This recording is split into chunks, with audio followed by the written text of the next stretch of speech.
in on her behalf. Yeah.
Morning, Dr. Mindy. Hi, good morning, Sheila. Good morning, Dr. Mindy. Morning, Julie. Good morning. Okay, with Dr. Mindy. So with us this morning are the officers, the state language officers, in particular the English language officers from the 16 states, but there are 2 or 3 states they are unable to do so, but they have sent their representative to be with us. As well, the 142 PPDs, representative from the PPDs. But I believe not all PPDs are also available because everyone has their schedule this morning as well. You know, some of them are under school visits and some other involved with some other programs by VPG as well as PPSH. So with us this morning at this moment, about 87 of them are here. 87, huh? Okay. 87. So we are good to begin. And as we proceed, perhaps there'll be more joining us. Okay. So I'd like to take this opportunity to welcome everyone this morning. It's really nice to have all of you. And this is a program or an activity that, you know, normally takes place in the early part of the year. So we apologize for that, for the delay this year. And, festive greetings to all of you. Selamat Hari Raya to all of you. Hope that it's not too late to wish every one of you here who's celebrating. And so this morning, with all respect, due respect, I'd like to invite the Deputy Director of ELTC, Dr. Kelminda Jitkaur, Gucharan Singh, to present to us her opening or welcoming speech. So, Dr. Mindy, over to you. Okay, thank you very much, Puan Sheila. Thank you to the Secretariat, Puan Julie, Encik Vicky, is also here, right? Encik Vicky, Dr. Shamini. Dr. Shamini, Dr. Shamini is having another BPK session. Okay, alright. So Dr. Shamini is at bahagian pembangunan kurikulum. Okay, so saya akan switch lah kepada bahasa Melayu selaku bahasa utamalah bagi segala bengkel yang dilaksanakan. So terima kasih lagi sekali kepada urus setia dan selamat datang, salam sejahtera, selamat pagi ya kepada semua peserta-peserta Bengkel Pelestarian HIP 2023 yang terdiri daripada semua pegawai-pegawai bahasa Inggeris JPN ya, pegawai bahasa JPN daripada 16 negeri. Saya harap semua pegawai yang ada adalah pegawai bahasa Inggeris lah, tak ada diwakilkan. Sebab ini penting supaya pegawai bahasa Inggeris di JPN tahulah berkaitan apa yang perlu dilaksanakan di negeri masing-masing dan di daerah masing-masing berkaitan dengan HIP dan memastikan kelestarian program HIP.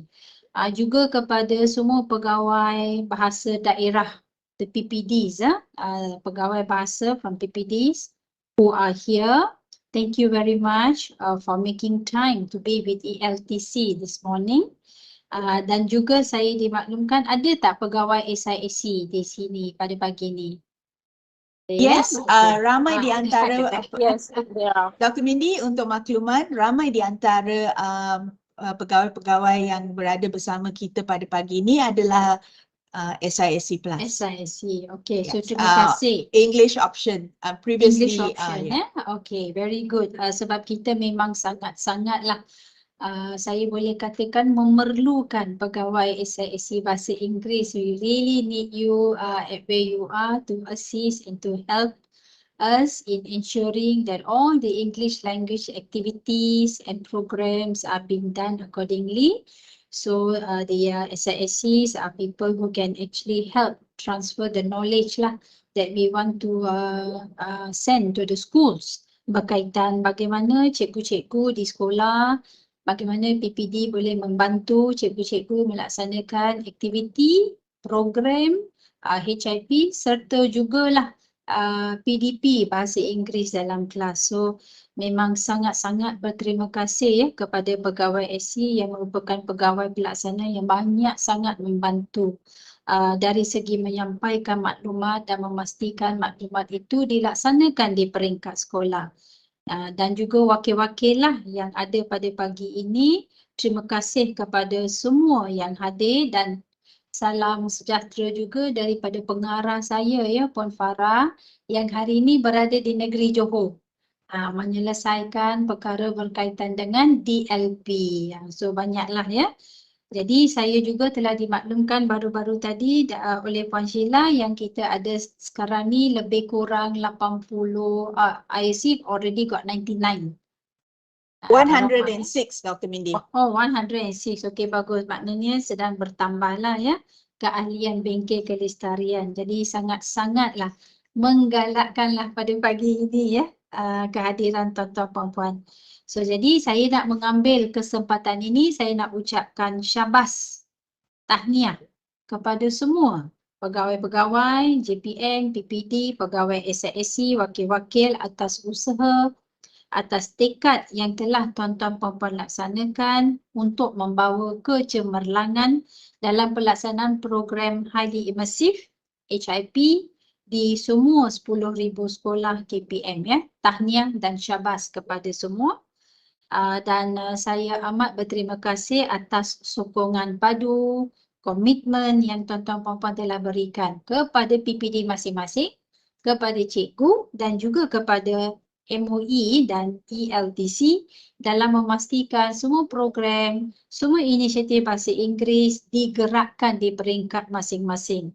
So kejayaan yang telah kita peroleh sememangnya adalah berpunca ya daripada kesungguhan tuan-tuan dan puan-puan dalam memastikan program ini sentiasa dilaksanakan dengan memantau program-program ini dan memberikan maklum balas. Itu yang penting, maklum balas yang tuan-tuan puan-puan berikan sangat membantu kami lah untuk menambah baik program-program yang sedang dilaksanakan. Saya juga banggalah nak mengumumkan pada pagi ini kejayaan ya tuan-tuan puan-puan.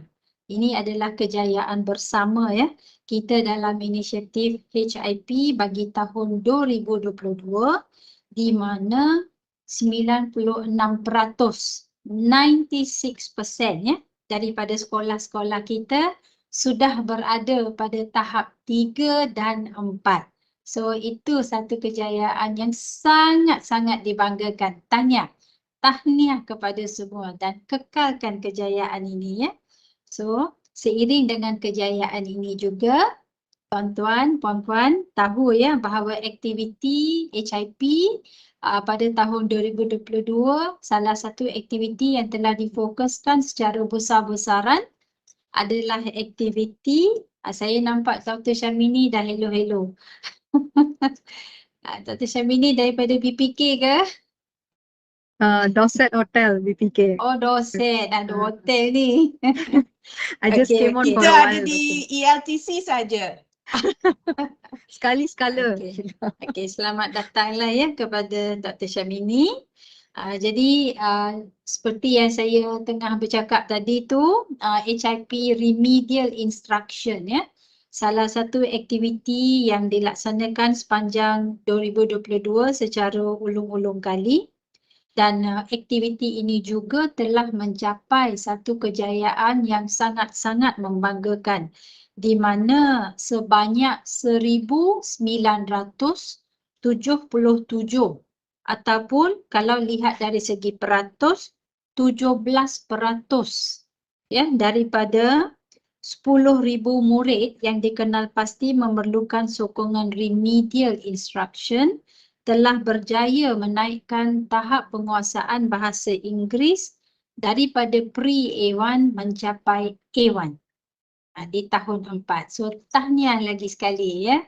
Satu lagi kejayaan yang boleh dibanggakan dan saya percaya ya lagi sekali kejayaan ini dicapai bukan hanya oleh KPM daripada pengurusan tapi sebenar-benarnya pencapaian ini adalah kerana usaha, pemantauan, komitmen serta sokongan yang kita terima daripada peringkat negeri dan juga peringkat PPD di mana tuan-tuan puan-puan telah membantu ELTC KPM memastikan program RI ini berlangsung dengan baiknya di peringkat sekolah dan bagi tahun ini juga saya harap tuan-tuan puan-puan akan terus memantau sekolah-sekolah yang berada di bawah program Remedial Instruction, sekolah 800 daripada tahun lepas dan tahun ini juga ada tambahan lagi sekolah-sekolah yang akan melaksanakan RI. RI ini penting sebab ia adalah menyokong teras 4. Teras 4 daripada 7 teras KPM iaitu membantu murid-murid yang keciciran, yang tertinggal ke belakang dalam bahasa Inggeris. Mereka diberikan sokongan dalam aspek remedial. So remedial instructions for those students who need further support in order for them to be able to achieve the target set at year 4 iaitu mereka sepatutnya berada pada tahap penguasaan bahasa Inggeris CEFR A1. Jadi murid-murid remedial ini belum mencapai tahap tersebut. Cikgu-cikgu daripada sekolah-sekolah remedial instruction diberikan latihan dan latihan ini membantu cikgu-cikgu untuk memastikan murid-murid tersebut mencapai tahap tersebut. So inisiatif ini adalah satu inisiatif teras KPM keempat dan memang sepatutnya mendapat sokongan yang sebaik-baiknya lah di peringkat tuan-tuan perempuan masing-masing. Baik, sedikit lagi maklumat berkaitan pencapaian HIP ya yang sangat-sangat membanggakan. HIP sebenarnya telah mula dilaksanakan pada tahun 2016. So kalau kita lihat daripada 2016 sehingga sekarang hampir 5 tahun dah, masuk tahun ke-6. This is one program that after 6 years dah masuk tahun 6, 7 tahun dah, Sorry 6 Dr. tahun dah. Mindy, 7 years. 7 years. Program ini dah masuk 7 tahun dan masih membanggakan kejayaannya. So the spirit of HIP itu ya, kemeriahan HIP di sekolah mesti dikekalkan dan sepatutnya terus dilestarikan ya. Jadi ini banyak bergantung kepada komitmen dan dedikasi tuan-tuan perempuan.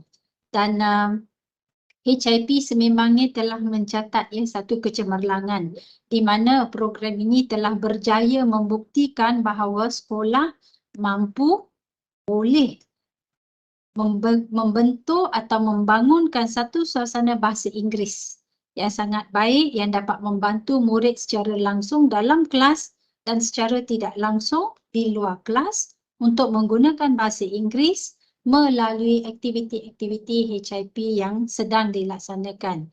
Dan dalam sepanjang 7 tahun pelaksanaan program HIP, banyak aktiviti yang telah dijalankan di sekolah bagi memastikan sekolah-sekolah di bawah program HIP mencapai hasrat ya yang diaspirasikan bagi program ini, iaitu memastikan murid confident dalam menggunakan bahasa Inggeris serta adanya budaya dan juga persekitaran bahasa Inggeris yang memberangsangkan di setiap sekolah.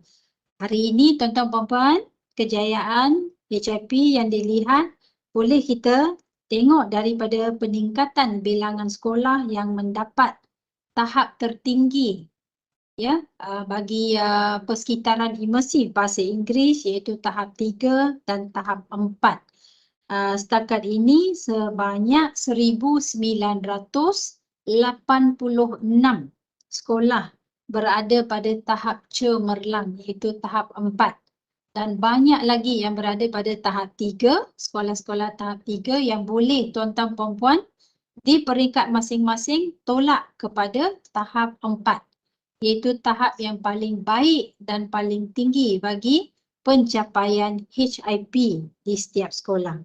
Baik, untuk tahun 2022, sebanyak 10 aktiviti telah dilaksanakan. Saya baca sedikit ya. 3 bengkel Pelestarian HIP telah dilaksanakan yang melibatkan penyelaras HIP peringkat JPN, daerah dan pegawai-pegawai ini daripada pegawai meja HIP, juga pegawai SISC, pegawai PPD, pegawai JPN dan kita juga telah melaksanakan HIP di 27 kampus ya. Bengkel ini telah dilaksanakan di 27 kampus institusi pendidikan guru dan juga college vocational. So HIP bukan hanya di sekolah, HIP juga telah diperluaskan ke college vocational tingkatan 6 dan juga institusi pendidikan guru. Dan saya ingin berkongsilah di sini salah satu IPG ya, institusi pendidikan guru yang telah menunjukkan kecemerlangan dalam aktiviti HIP adalah kampus Islam di Bangi ya, kampus perguruan Islam di Bangi, di mana saya sangat banggalah dengan kejayaan guru-guru pelatih dan juga pensyarah-pensyarah di sana, sama juga dengan sekolah-sekolah yang telah mencapai dan menunjukkan ya tahap penggunaan dan pelaksanaan aktiviti bahasa Inggeris yang baik. Jadi tahniahlah kepada semua yang telah mengikuti Bengkel Pelestarian dan melaksanakan aktiviti HIP. Sepanjang tahun 2022, kita juga telah melaksanakan 5 sesi libat urus yang melibatkan pengetua, guru besar, penyelaras HIP, khususnya PPD Seberang Perai Utama, PPD JPN Sarawak, juga bersama dengan Sekolah SK Taman C, Petaling Jaya, PPD Kuala Hian Kedah, JPN Perlis dan JPN Sabah. Tahniah kepada semua yang terlibat dalam sesi libat urus ini, dan pada tahun ini, ya, you can give yourself a clap. Sangat bagus, ya. Very good achievement. Tahniah, tepuklah di tepi belakang shoulders tu. Okay, so very good. Okay, jadi saya harapkanlah tahun ini, ya, kita akan terus melaksanakan sesi libat urus. Sebab sesi libat urus adalah platform yang sangat baik untuk tanya soalan, untuk kongsi cerita-cerita kejayaan, success stories of HIP, remedial instruction. So this year, we are looking forward, ya, to engagements in terms of sesi libat urus. Saya harap urus setia akan melaksanakan lagi sekali, ya, kalau boleh 5 lagi sesi libat urus yang mohonlah diuruskan oleh urus setia HIP di peringkat ELTC. Kita juga telah melaksanakan pada tahun 2022 aktiviti HIP Remedial Instruction yang akan diperluaskan pada tahun ini. Tahun lepas pada 800 guru bahasa Inggeris tahun 4. Ya, guru bahasa Inggeris tahun 4 telah dilatih dan telah menerima, ya, intervensi untuk melaksanakan aktiviti remedial atau pemulihan bagi murid-murid tahun 4 di dalam kelas. So berikutan dengan latihan yang telah diberikan, pegawai-pegawai daripada ELTC telah melaksanakan lawatan kunjung bantu. Last year, we visited 243 sekolah seluruh negara, ya, telah menerima kunjung bantu daripada ELTC, dan kita bukan pergi seorang-seorang. Kita telah bersama dengan JPN, ya, JPN, pegawai JPN, ada juga pegawai SISC daripada PPD, pegawai bahasa PPD telah bersama-sama dan membantu ELTC dalam lawatan kunjung bantu ini, dan sama-sama telah memberi sokongan kepada guru dalam pelaksanaan program pemulihan remedial instruction. Nah, selain daripada aktiviti RI, remedial instruction, telah juga dilaksanakan aktiviti gerak jangkau HIP. So, jadi aktiviti gerak jangkau tahun 2022 telah dilaksanakan dengan jayanya. Gerak jangkau in English kita panggil outreach. So, tahun lepas ELTC telah mengurus 3, ya. Satu ialah HIP Finco Reads. HIP Finco Reads juga sedang dilaksanakan pada tahun ini bersama dengan sokongan daripada organisasi Finco, Financial Industry Representative. Keduanya, HIP E-Class Maxis telah melaksanakan pertandingan, ya, storytelling, dan tahun ini juga E-Maxis sudah pun mula melaksanakan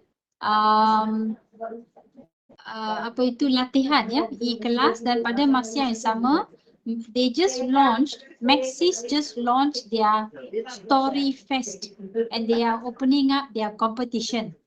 Okay, so daripada Maxis mungkin menerima, ya, tuan-tuan puan-puan menerima satu permohonan meminta cikgu-cikgu, murid-murid mengambil bahagian dalam pertandingan storytelling.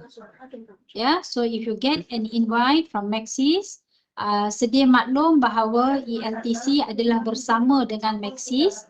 So it is called the HIP E-Class Maxis Story Fest Launch and Story Fest Competition, ya. So they have 2 types of competition.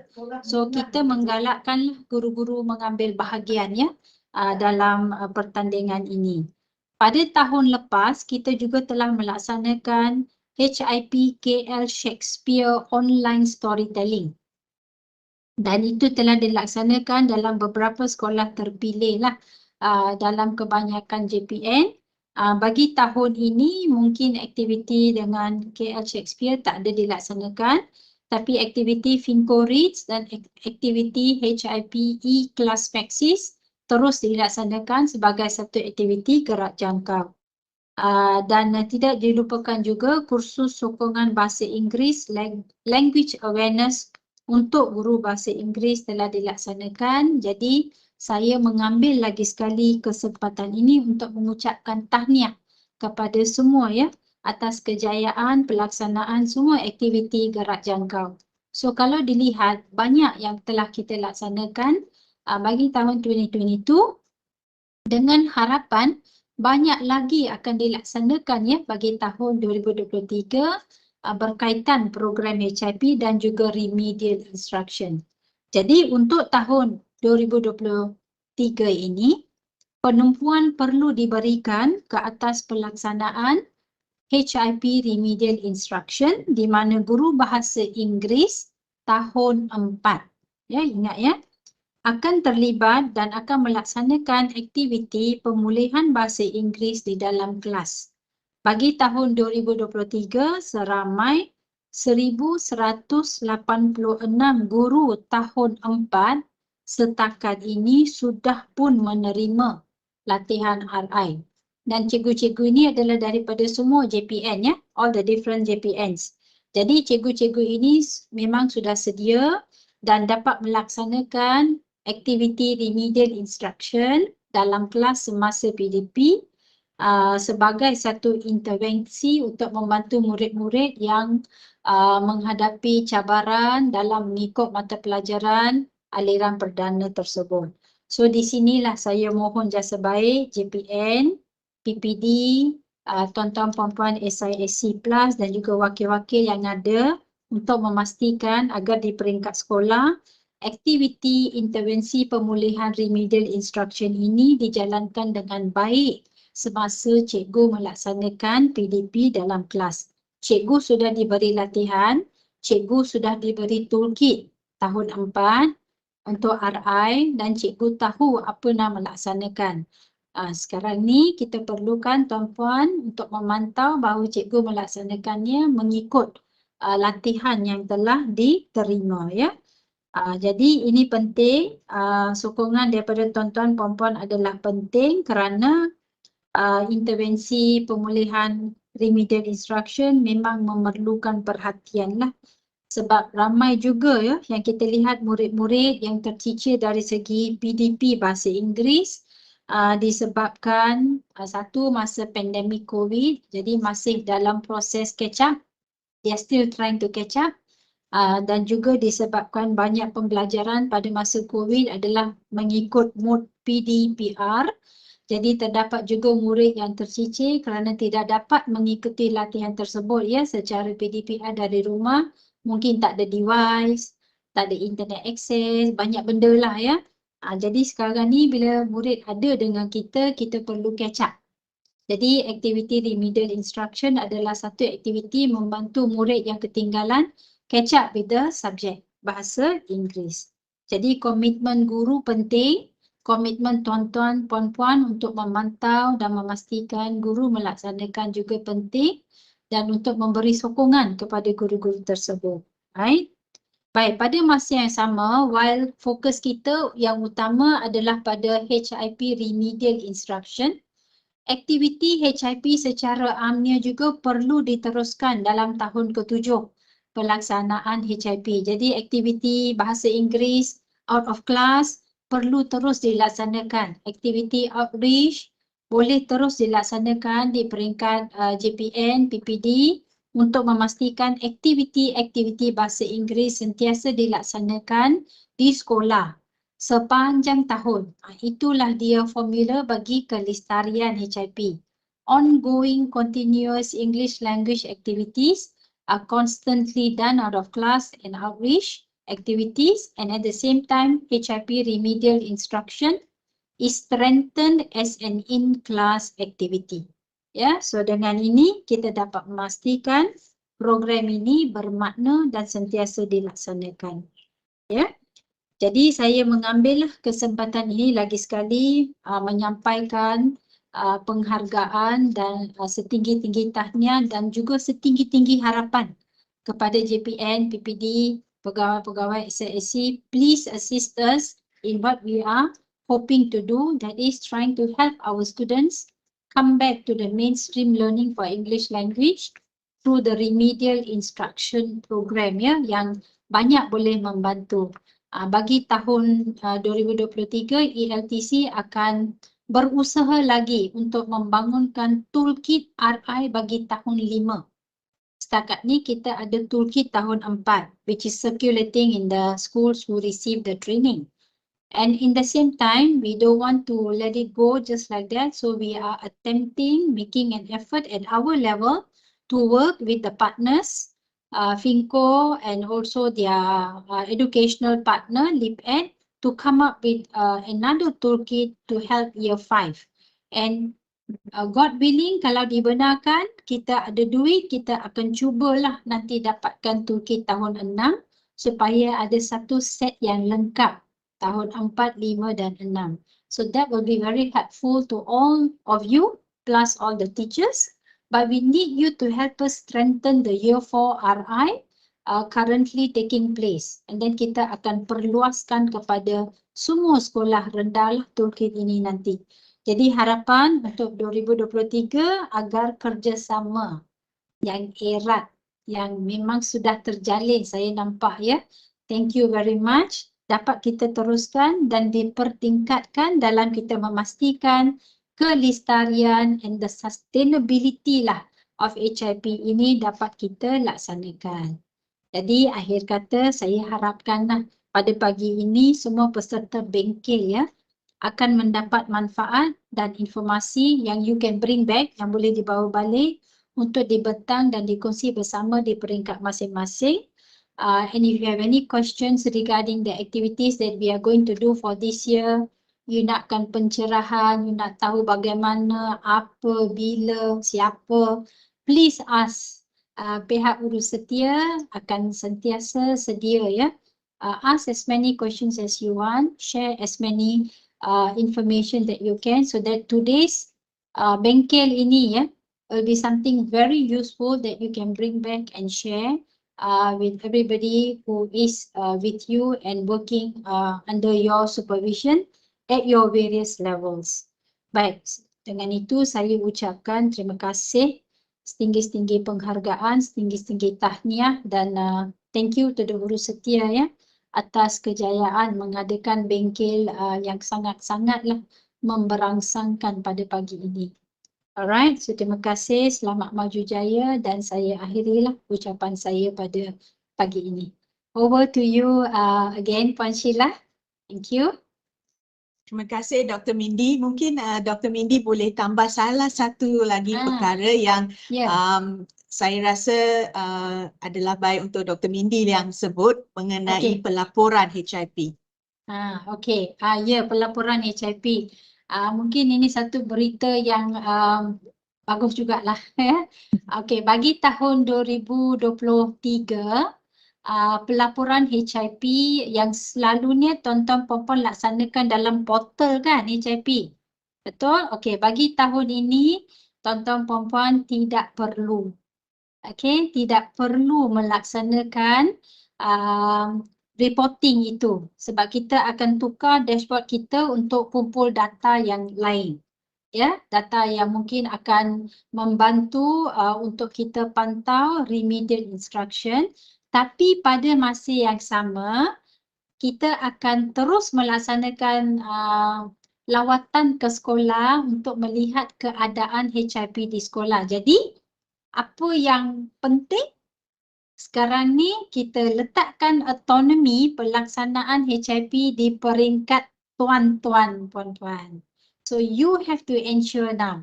We have given you the authority and the autonomy to ensure that you continue to monitor HIP activities as you were monitoring in the 8 years and reporting to us, that you find a way in which you can monitor the schools are doing HIP continuously.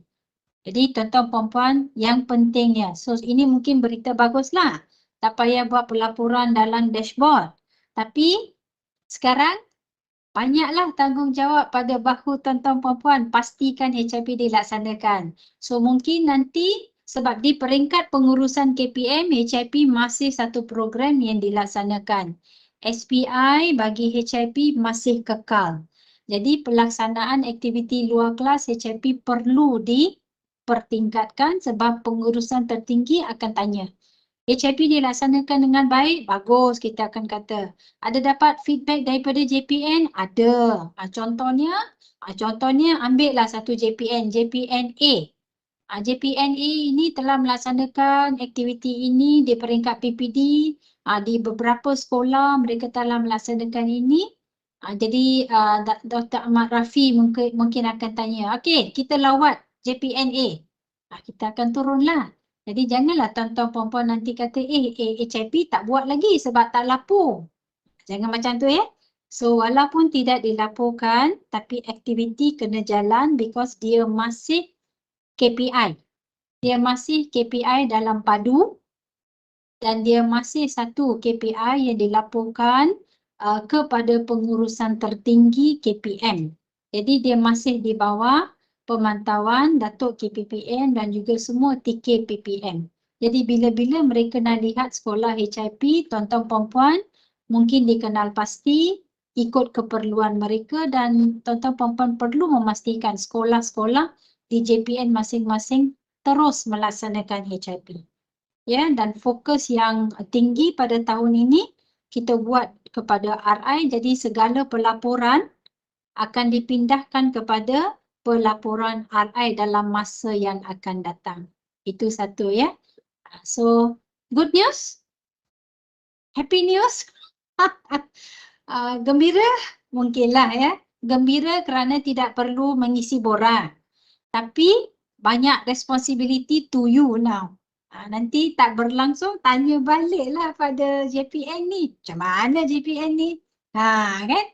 Okay, so make sure at your end that you continue to sustain, develop and provide resources and do all the HIP activities at PPD level, at JPN level if you want, and definitely go and pantau the schools when you go down and ask them how are the HIP activities going on. Don't allow them to think that it is not being done because at our level, we are answering to the KPI still.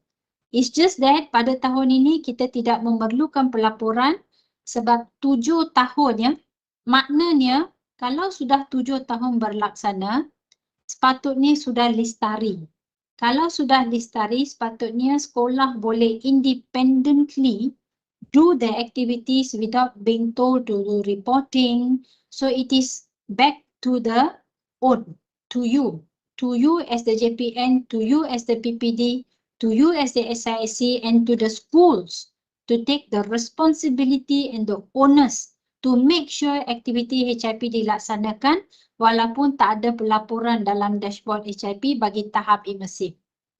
Okay? Jadi pelaporan akan tukar untuk kita fokus pula pada program RI. Itu satu. Ada lagi satu perkara yang saya nak maklumkan. Ini khusus untuk semualah JPN PPD ya.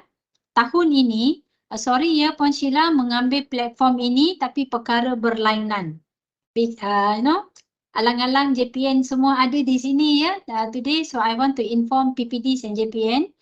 This year, ELTC akan melaksanakan satu kajian besar-besaran, kajian impak, ya, kajian impak pelaksanaan pendidikan bahasa Inggeris yang dijajarkan kepada CEFR. So kalau tuan-tuan puan-puan maklum, setakat ini semua standard Year 1 to Year 6 and tingkatan 1 hingga tingkatan 5 sudah menerima kurikulum yang dijajarkan kepada CEFR. And pada tahun 2021, the first batch of SPM students, they set for the CEFR aligned SPM test paper. Jadi kita sudah lengkap satu kitaran penuh kurikulum yang dijajarkan kepada CEFR sudah masuk dan sudah mula diajar dalam sistem pendidikan kita. So, apakah pandangan dan bagaimanakah cikgu-cikgu, apakah kejayaan cikgu-cikgu dalam melaksanakan kurikulum bahasa Inggeris di sekolah, di kelas. Semua ini kita nak pantau. Lepas itu kita pun telah diberikan latihan dalam formative assessment, pentaksiran formatif yang dilaksanakan dalam kelas PBD itu kan. So itu pun telah diberikan semasa latihan CEFR. So we are going to pantau, kita nak buat kajian adakah guru-guru sudah faham, adakah guru-guru sedang melaksanakan dengan betul perkara ini. Kajian impak adalah satu kajian penilaian. It is an evaluation study, ya. So it is not something that I go there, I just want to see, but I want to know whether it is being done as the way the teachers were trained to do. How do you teach the CEFR aligned curriculum? How do you do formative assessment? So kita untuk bahasa Inggeris, tahun ini ELTC akan melaksanakan satu kajian besar-besaran yang akan melibatkan bilangan murid 20,000 lebih. Lepas itu guru-guru akan juga buat satu soal selidik dalam 15,000 guru, 15,000 murid akan mengisi instrumen ini. ELTC, bahagian KPM dan juga universiti IPG akan turun. Kita akan laksanakan pemantauan dalam kelas. We are going to come and see teachers teaching using the curriculum to see if they understand how they do formative assessment. So we are going to do this big scale research, kajian bermula bulan Jun nanti. Tapi pada bulan Mei kita akan buat rintis. Now rintis akan melibatkan 4 negeri. Negeri Sembilan, so JPN Negeri Sembilan kita akan hantar surat lah nanti, kita akan turun buat satu pilot dulu dalam 12 sekolah. Kita akan rintis instrumen, lepas itu bulan Jun kita akan keluar ke semua JPN dan kita akan minta bantuan JPN untuk bantu ELTC kenal pasti bilangan sekolah, bandar, sekolah luar bandar, sekolah pedalaman. So kita akan minta JPN berikan nama sekolah-sekolah untuk kita pergi buat pemantauan bilik darjah. We will be calling the JPNs and the PPDs for a meeting, taklimat, and we will ask you to give us the name of the schools that we can go to visit for our observation. Itu nantilah kita akan buat, tapi setakat ni saya nak maklumkan that this will happen in May, June, July onwards lah. So there will be this big scale research taking place because this is part of the requirement. Kita telah melaksanakan penjajaran kurikulum bersama dengan Cambridge, right? So after all this is done, what is the ROI? What is the outcome? Kita kena tahu. So untuk itu penting kita melaksanakan kajian ini and we will need the assistance and the help of the JPNs and the PPD in due time. We will first start with the taklimat and then we are going to start by doing a rintis.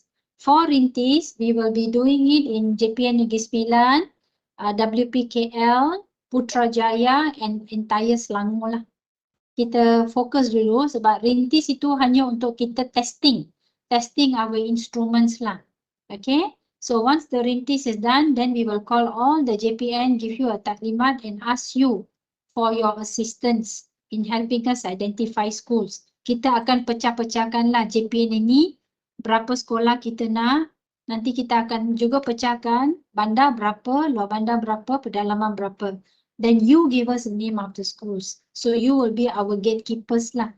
And when we send out soal selidik, we hope that you will help us monitor the soal selidik dijawab oleh cikgu-cikgu. Sebab kita target sekurang-kurangnya 15,000 cikgu mesti menjawab sekurang-kurangnya. Kalau boleh 20,000 cikgu jawab lagi bagus. Lebih banyak lagi bagus. Tapi kita target mesti ada minimum pun 15,000. Murid juga akan diberi soal selidik. Tapi soal selidik murid akan dilaksanakan apabila kita turun ke sekolah-sekolah yang akan kita buat pencerapan dalam kelas, observation. So that same school we will take the students. So kita nak maklumkan awal-awal pada JPN, PPD, bahawa perkara ini akan dilaksanakanlah. So, ambil maklum. Ya, ambil maklum. Jangan nanti kita dapat sebarang isu lah. Kita tak nak isukan sebab kajian ni perlu dilaksanakan. We want to know, after all the investment by KPM, where are we dengan kurikulum yang dijajarkan ini? Adakah pelaksanaan dia baik, lebih baik dari dulu, membantu cikgu, membantu murid, ya, membawa pendidikan bahasa Inggeris ke peringkat yang kita nakkan berdasarkan aspirasi yang ditetapkan, iaitu A1, A2, B1, ya, bagi SPM. So because of all this, we have to do the study. Jadi kita akan berikan lebih maklumat semasa taklimat berkaitan dengan kajian nanti, di mana kita akan panggil baliklah JPN PPD, ya. Alright, so ini sebagai pemakluman awal untuk kita dapatkan kerjasama dan sokongan daripada tuan-tuan perempuan. Itu sahaja dua perkara yang nak saya maklumkan. Dua-duanya pun baik. Okey, so haraplah dapat sokongan. Sheila, kita nak bergambar dulu, Sheila? Boleh? Ya, boleh. Kita Saya bergambar mohon dululah sebelum bantuan tuan-tuan Cik perempuan Vignes. masuk bengkel, ya. So minta semua on your cameras lah, ya. Kita gambar dulu.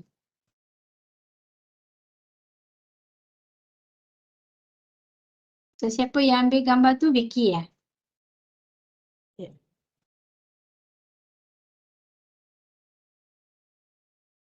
Dah nampak dah muka cantik-cantik semua. Selamat Raya, ya. Kalau dah terlewat pun tak apa. Ucapan Selamat Raya. Masih ada mood raya ni. Okey.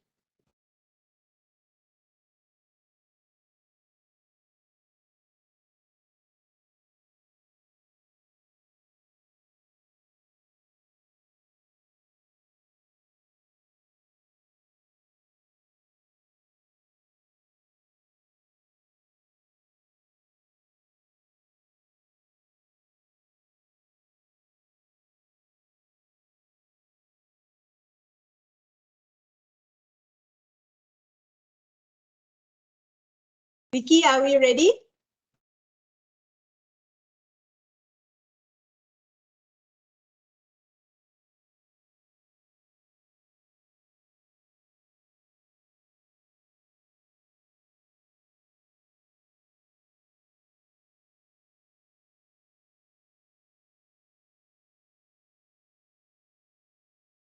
Puan Julie, maybe you can help.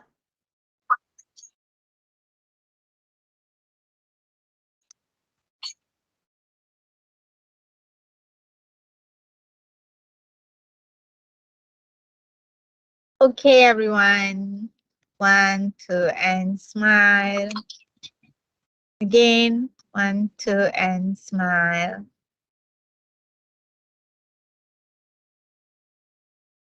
Okay. Okey, alright. Okey. So selamat berbengkel, ya, pada semua. Dan kalau ada pertanyaan, tanyalah pada urus setia yang akan membantu nanti, ya. Okey. So back over to you, Sheila. Alright, terima kasih Dr. Mindy atas ucapan tadi dan memang sangat bermanfaat lah ucapan itu, di mana segala yang saya sebenarnya akan berkongsi telah dikongsikan dalam sepintas lalu lah. So terima kasih Dr. Mindy atas ucapan tadi dan saya mohon izinlah untuk menjalankan pembentangan pada pagi ini dalam bahasa Inggeris.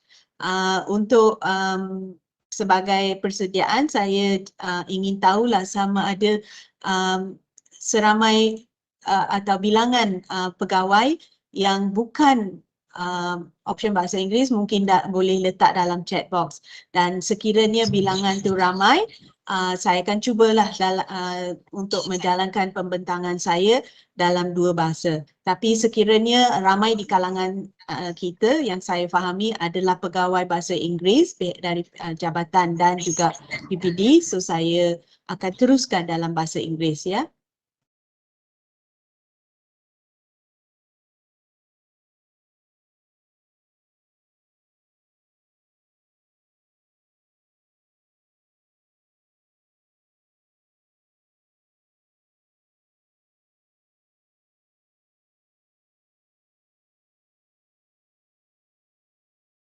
Okay, so sepintas lalu, just an overview of what was shared by Dr. Mindy.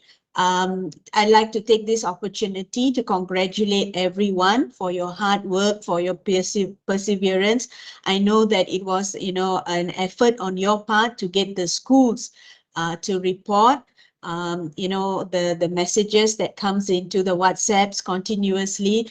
From there, I really know that you have been, very diligently supporting the school. So with that, we owe it to you. We owe it to you. So thank you very much for all the support that you have given us in 2022 that allowed us to get this wonderful achievement. So last year, 2022, we received we achieved 96%, the best in the 7 years, 96%. And for those of you who are new on board, when we started in 2016, 2017, it was 50%. Our expectation was only 50% of the schools, and that was not even the 10,000.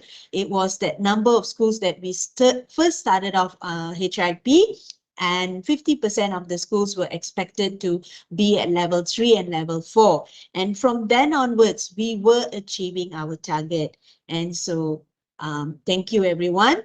And well done to all of us here this morning, as well to convey our sincere thanks to the schools involved in your PPD. Yeah. So this is just a preview of the number of schools. So last year, from the previous years, we only found that 8 schools didn't report, and that also because of some some difficulties or challenges that they encountered in terms of the person reporting.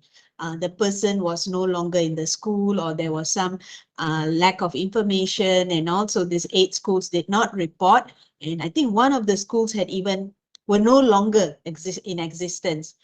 So that was also something that the portal, because all of us must understand, it's like how do you say, a cycle, like, from the JPN, we get the schools, the JPN gets the schools from the PPD, then it passes to us, and then we put it into the system. So sometimes along the way, these are some of the issues that we encountered. So 8 schools, so all in all, if you see the percentage here, we begin with Johor. So all schools reported. Kedah, all schools reported as well. Kelantan, Melaka, Negeri Sembilan, Pahang, Perak. I think Perak, there were 2 schools that did not report. Yeah, so there was that's some of the reasons that I just shared above. Shared just now, sorry, not above. Perlis, Pulau Pinang, full reporting by Sabah as well as Sarawak, Selangor, Terengganu also. There were 1 or 2 schools that missed out, so Terengganu and Perak. Kuala Lumpur, all schools had completed their reporting, Labuan as well, and Putrajaya. So well done, everyone. Okay, moving on. Maybe we can see the next slide, Vicky. Cik Witness. Okay, so this was also shared by our Deputy Director just now, Dr. Mindy, and this is the detail of it. As she mentioned, 1,977. What I could add on from Dr. Mindy's sharing just now is that last year, okay, and I think I've shared this at some of the workshops held by BPSH. Some of you would have heard it from me in the previous sessions, that from the 800 schools that we conducted remedial instruction last year, almost 10,480 students were involved in it. Yeah. And from that 10,000, so it's a huge number. From that 10,000, we managed to support 1,977 to move away from that remedial category. We supported all 10,000, right? The teachers had done remedial instruction for these 10,000 over students who were literally involved with remedial last year. But out of that total number, 17% of them were able to be removed from that remedial category. And this is a good achievement, being the pilot here, being a first or initial activity that we conducted, right? Initial project, initial program that we conducted. So this is the findings, yeah. So we found that when we went out for the school visits, and once again, thanks to all of you, we found that the teachers were conducting, but of course, being new, first time conducting remedial instruction, no prior knowledge of it. So there were some hiccups. There were some of the teachers who were not very clear in conducting the diagnostic test. They were not very clear in selecting the activities for remedial instruction. So all this was supported and overcome by our visits, as well as your intervention, your visits to the school, your support, your help. Yeah. So school support visits showed that, the 243 schools that we visited the teachers had received training, and we provided further support.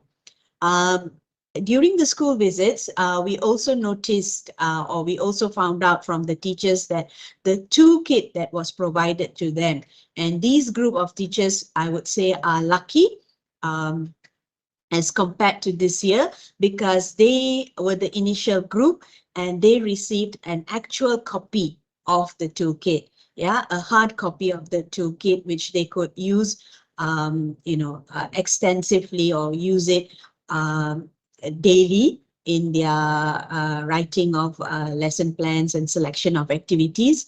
So the toolkit provided them the guidance on how to conduct remedial, or how to integrate remedial activities specific for the target group, because they had two groups of remedial students. One is the weakest of all, which is pre-A1, and the other is the low A1, a little bit better than the pre-A1. So specific interventions are required, and these intervention activities were selected from the toolkit. Yeah, so this is something that we observed during the school visits, and that was a good indication that remedial instruction was taking place in the schools. Although, like I said, there were some hiccups in the sense of selection. Teachers wanted more knowledge on how to pick and use, and why wasn't it fully streamlined. Yeah, so those kind of things, we were there to give the rationale and help them with it. The next was on the training and ongoing online support.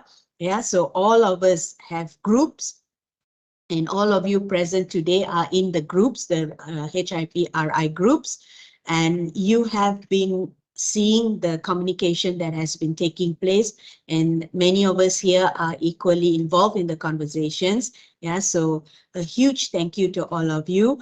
One person that at ELTC diligently responds to all those questions is Dr. Shamini.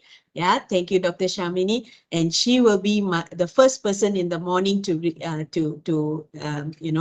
remind me or to inform me, okay, Sheila, this, you look into this. Yeah, so thank you to all, even Puan Julie and Mr. Vignesh. Yeah. And Puan Julie will also inform me. So thank you to all of you, and even personal messages from all of you as well to me, stating what are the issues, yeah, and how to overcome, and teachers and all. And sometimes I really understand that, it really gets up to here, yeah, at times, because we have given the training and yet the teachers are still, in the dark on how to go about. So yeah, so it's something very natural for all of us. Some of us pick it up very fast. Some of us, we need more time. So if the teachers require more time, this is where you would need to support them.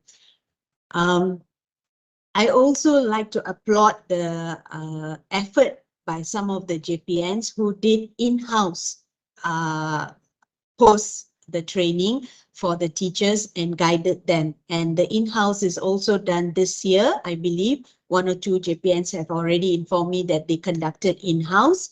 So this also helps the teachers who are involved. So that's another effort. So thank you that all this that was done supported our program in 2022 that brought about this change, that brought about 17% of the students were able to complete, were able to be moved out of that category. Yeah. Okay. So next, you go to the next slide, Mr. Vignesh. Okay, so this is to consolidate or to encapsulate the whole program that ran from last year, April, right up to November. So Mr. Vignesh is going to play the video to just show you the activities of the teachers involved, and some of you all are also in the video to see how you have supported the schools and to see how the teachers conduct remedial. Yeah. Mr. Vignesh.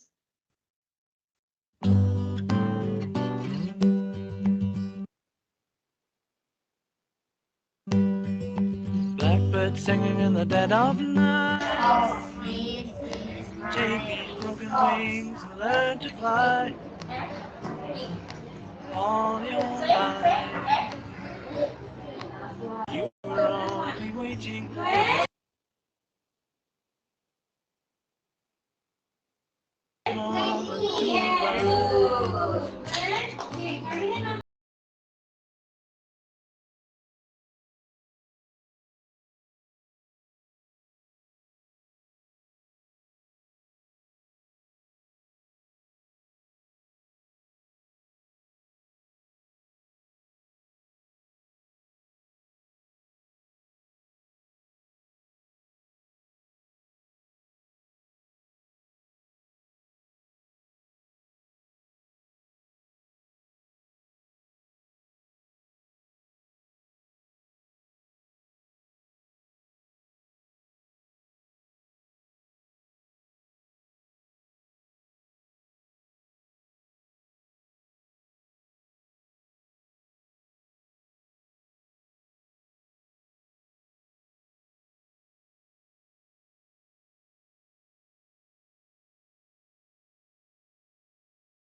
Blackbird singing in the dead So of here night. again, the teacher has made some effort Take to these broken wings and learn to cut out fly. the alphabets and to guide the All boy. your life, you were only waiting for this moment to arise.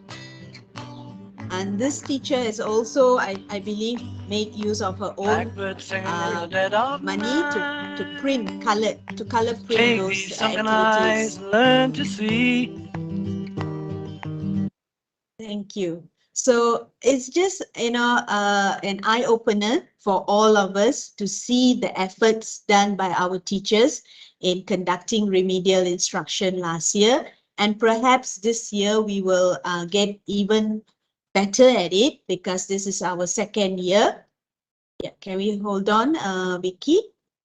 Let's hold on. So, yeah. So that's something for us to have. And I like to take this time to request, as you have seen in the video, to continue to furnish us with videos like this, clippings that when you go into the schools during your visits, and if you see activities of such that is something, a good way of doing intervention, do take the video, do take the photos so you can share it in the groups, and it becomes a learning point for all of us, learning for the teachers in that particular group, learning for all of us to be shared equally, so the others can know. Yeah. Okay, here I'd also like to share the schools, some of the good, I would say good practices that we notice from the visits. Perhaps there are more out there, but from those that we visited, these are the sample schools, the good practices of conducting remedial instruction. And I'm not sure if it's, the schools are still into it this year, if the teacher is still the same teacher who's doing the next cycle of intervention, which is supposed to be, if this particular teacher has been trained last year, so this teacher is supposed to continue with remedial instruction this year as well. But I'm not in that position, or we are not in that position to know, but perhaps today you may take note of these schools under your JPN and under your PPD, for instance, to see if that teacher is actually doing it, and leverage on this teacher. Perhaps invite this particular teacher to run a workshop or to run a session for the new teachers in your PPD. Yeah, so that's why the reason we are sharing this best practices of HIP remedial instruction 2022 for all of us present this morning, to tap on these teachers that were trained and who conducted remedial instruction well last year, so we can make them the ambassadors for this year, and make them the trainers, in fact, at the PPD level or JPN level. Yeah. So the first state involved was Perlis, and the three schools here are SK Sungai Baru, SK Seberang Ramai, and SK Arau. So Puan Kazami, on behalf of Puan Nurlita and Puan Marsuziana, maybe you can take note. And personally, I was at the schools, SK Seberang Ramai, and it was I'm not gender bias or anything here, but I was very impressed because there was a male teacher who conducted remedial instruction. Yeah, because most of the schools we go, we see ladies, ladies, ladies. And this was a male teacher who conducted, and he was really into remedial instruction. I mean, the way he handled the children was a very good example of a teacher conducting remedial instruction. In fact, I requested for a video to be taken of his actual teaching. But Kazami, until now, I am yet to receive it, which, it's a waste that I can't share it at the higher end meetings, because it's also how to say, an acknowledgement for your state if my director shares this at the top management meetings. Yeah, so SK Seberang Ramai is one of the schools that you can actually leverage on the teacher. And SK Arau, if I'm not mistaken, Puan Julie visited the school. Yeah. Kedah, SK Alor Janggo. So I think that was by Dr. Shamini. So there's a teacher there involved, and one of the good examples. Penang, we had SK Tan Sri P. Ramli visited by Dr. Shamini. SK JT Ladang Jawi, yes, I visited that together with Mr. Roger. SJKC Sinchung was also, and this SJKC Sinchung was a non-option teacher, right? Non-option teacher who conducted remedial very well. And yeah, together with Puan Nora, I visited the school, and she did, in fact, she gave me an idea on how to manage, because at that time it was the second month and second month, I believe, of our intervention. And I was thinking, how exactly in practical, how do they manage the good ones with the remedial? And she demonstrated that very well. So this is something that, we can also acknowledge these teachers and seek their support to be trainers to help those who are new on board, right? SJKT Manding as well, the school that I visited. Sidambaram Pillai, SK Selat Pulau, and SK Sungai Ramai was visited by Dr. Sharmini and Mr. Vignesh. So perhaps they can also share if you want to know further about the examples of these teachers, and Cik Faizal can also contact these teachers to further support this year. Yeah, for Pahang, SK Kuala Atuk route was a good example, I think by Miss Niva Shini. Kelantan, SJKC Chung Cheng, yeah, was a good example. Vicky, is there any issue? Thank you. Okay. Terengganu, SK Pasir Raja and SK Ladang, SK Kampung Pulo. I think both Dr. Shamini and Mr. Vignesh visited these schools. So if there's anything further you want to know, and I believe Cik Jadid was with them as well, so you can also respond to this later. Selangor, SJKT Ladang Jalan Akop Klang and SJKT Teluk Merbau. These are two good examples of schools for remedial instruction. That again, Selangor, if Cik Hajah Hanisa is here, that you can also get these teachers to conduct a workshop to support the new teachers, because Selangor, you have a bigger group of schools this year on board remedial. Perhaps these teachers can help. Negeri Sembilan, SK Talang, SJKT Ladang St. Helier, SJKT St. Leonard's, right? Melaka, SK Padang Temu, both Dr. Mindy and I visited the school together with Mr. John. And yes, the environment of the school supports, the learning of English very well. And the remedial instruction that took place in the school was equally, the teacher was very passionate about supporting the children.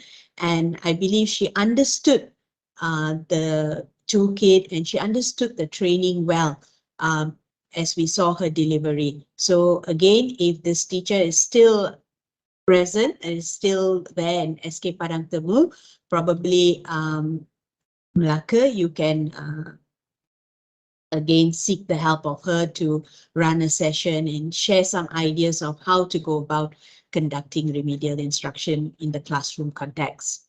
Yeah. So Sabah, SK Sembulan, SK Inanam 2, Sarawak, SK Santubong, SK Muyan Laut, yeah, SJKC St. Joseph's, SJKC Silong, this is Johor, SJKC St. Joseph, SJKC Silong, SK Cahaya Baru, SK Majidi, right? So Johor was visited by Dr. Shamini. So these were the schools that she identified as best practices for HIV remedial instruction. And I think Che Ermi and Puan Rokia was there as well. So again, if there's a need for you all to invite these teachers to run a session, please, because they have demonstrated good practices in conducting remedial instruction, and these practices we would like to share and extend to all others. Yeah, Kuala Lumpur SJKT Apar. Those are the schools. Yeah, moving on. All right, so one of the, I won't say issues, but one of the findings from the, program that, the project that we conducted, remedial instruction last year, is that many of these schools that are involved with remedial instruction. Many of these 800 schools are SKM schools, Sekolah Kurang Murid.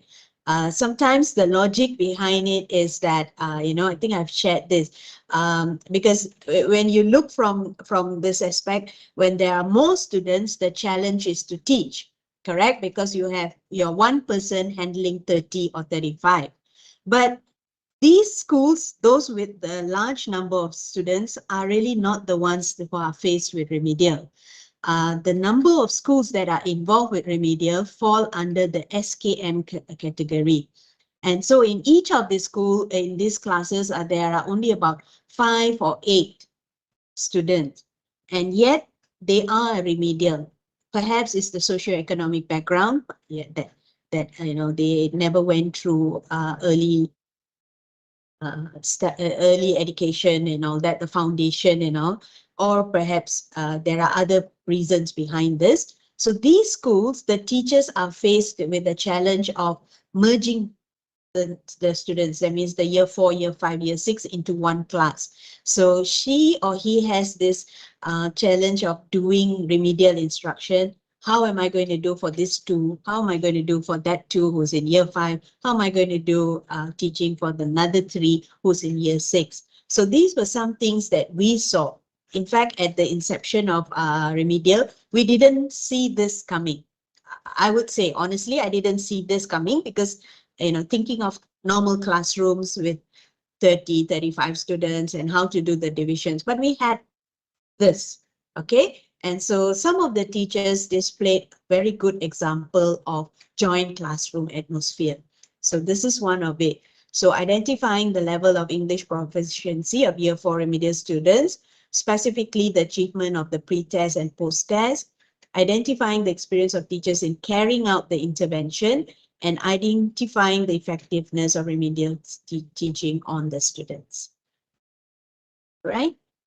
So this was something that we like to share here on how to go about. And perhaps this is something that you would also need to address this year when they are running the intervention, or as we speak, they are conducting the intervention now. And if they come from these classrooms with, SKM, Kurang Murid, how do they go about conducting remedial instruction? Okay, next. Okay, so these are some of the samples. Okay, and I remember sharing it at one of the sessions or so, 1 or 2 of the sessions, that the teachers need to move away from being teacher-centered, like in the picture, in the previous picture just now. Yeah, thank you, Ignis. It is going to be a challenge for the teacher to do one-to-one tutoring, okay? Because like I said, the understanding behind this is during lesson time, and you have to address 30 students at one time for a time span of 1 hour. So time management and classroom management is essential. So one of the aspects of this intervention is student-centered approach, and that is why the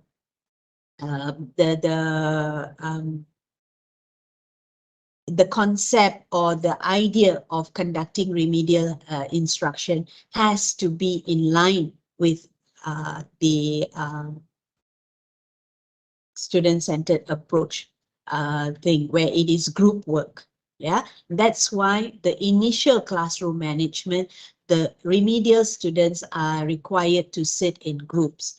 So one of the aspects that I would really seek your help would be in the first visits, and I think I've mentioned this, sorry to those of you who have heard me in the previous workshops, that one of the things that was stressed upon during our training is classroom management in terms of group dynamics, right? How to organize your classroom where you can address at least 5 groups simultaneously, right? But not on a one-to-one basis as in some of the pictures here you see, because that is basically tutorial.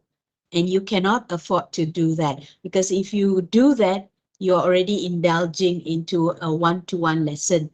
And so then you will find that your rest of the class is neglected. Yeah, so that's why the pre-A1, many of us during our training, we mentioned specifically that they are, once they are identified as pre-A1 and once they are identified as low A1, they are seated in a group specifically, like 5 of them in a group, or if there are 10, so 5, so 2 groups of pre-A1. Why? Because then when the activity sheet is given, or the actual activity, as you saw in the previous picture just now, when you want to play the wheel, the word wheel, or you want to have this matching activity, you conduct the activity, or rather the teachers conduct the activity as a group. So these pictures tell us a lot about the teaching style of these teachers. Yeah. So just to caution all of you that during your visits, ensure that the students are seated in groups and that the intervention is done in that manner. Okay, either pair work or group work, because individual attention can only probably take place in the SKM schools. And that is if you have only 3 students in your classroom, then you can divide that 1 hour, 20 minutes, 20 minutes, 20 minutes each child. But otherwise, it's not a tuition, a one-to-one tuition. It is a lesson. Okay, so these were the, snippets of the visits that took place, the discussion that went along. So again, looking at these pictures, just to inform all of you, we will be out for visits very soon. Our first visit begins on the 22nd of May. Letters are out to Kuala Lumpur as well as to Sarawak. Okay, so, excuse me, the teachers would need to avail themselves for the actual PDP for us to support them, as well as to avail themselves for a debrief session. So the debrief session would go about 30 to 40 minutes, or to a maximum of 1 hour, depending on the actual teaching that took place. Yeah.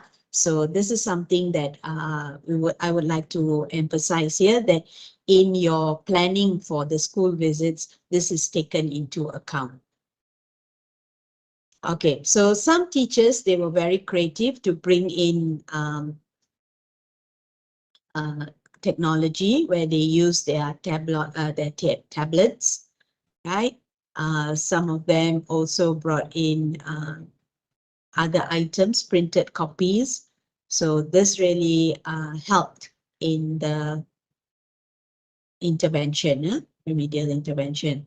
And one of the pictures here, as you see, is an example of the pre-diagnostic test. Right? And again, I take this opportunity to thank all of you, because the last that I saw, which was last Friday, 798 schools out of the 1,220 schools, 798 of them have reported into the Google Sheet and to the Google form, indicating the number of students involved in remedial, the results for the pre-diagnostic, upon conducting the pre-diagnostic, indicating the number of students in each school involved with remedial, pre-A1 and low A1. So a good job. Thank you to all. The only thing is that some, they shared samples in the respective groups of how they conducted the diagnostic test, but some we don't know, or the majority we don't know how the the diagnostic test was conducted unless you have verified it. So when we go down to the schools, and when you do go down to the schools, one of the things that you would want to look at would be the pre-diagnostic test, because this is the main indicator of the level of the student. Yeah, and it should be free and not so much of guided or controlled, so that we are confident that the identification went on correctly. Yeah, so that this student that we have diagnosed as a pre-A1 or low A1 is actually at that level, in other words. Yeah, so do have a look.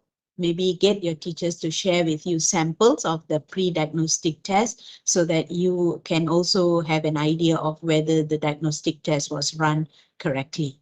Yeah, and the diagnostic test is expected to be run for all year 4 students. Okay. Moving on.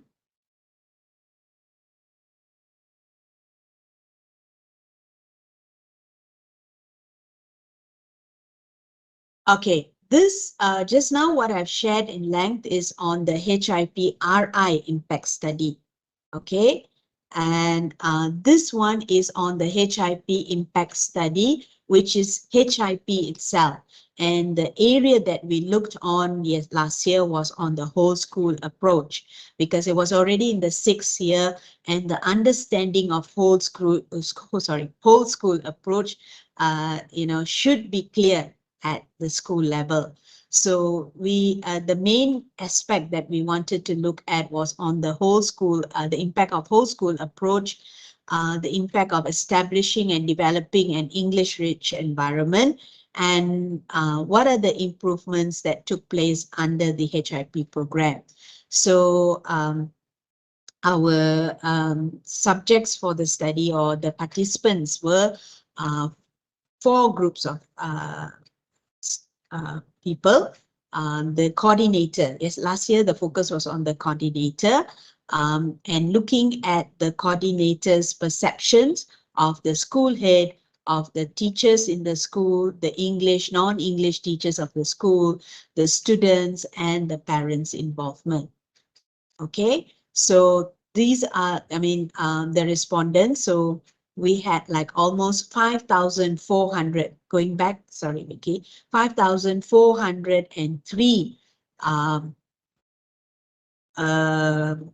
coordinators, school coordinators, HIP school coordinators, who filled up the link and who gave their responses. So Johor, there were about 518 of them who responded. Kedah, 416. Kelantan, 374.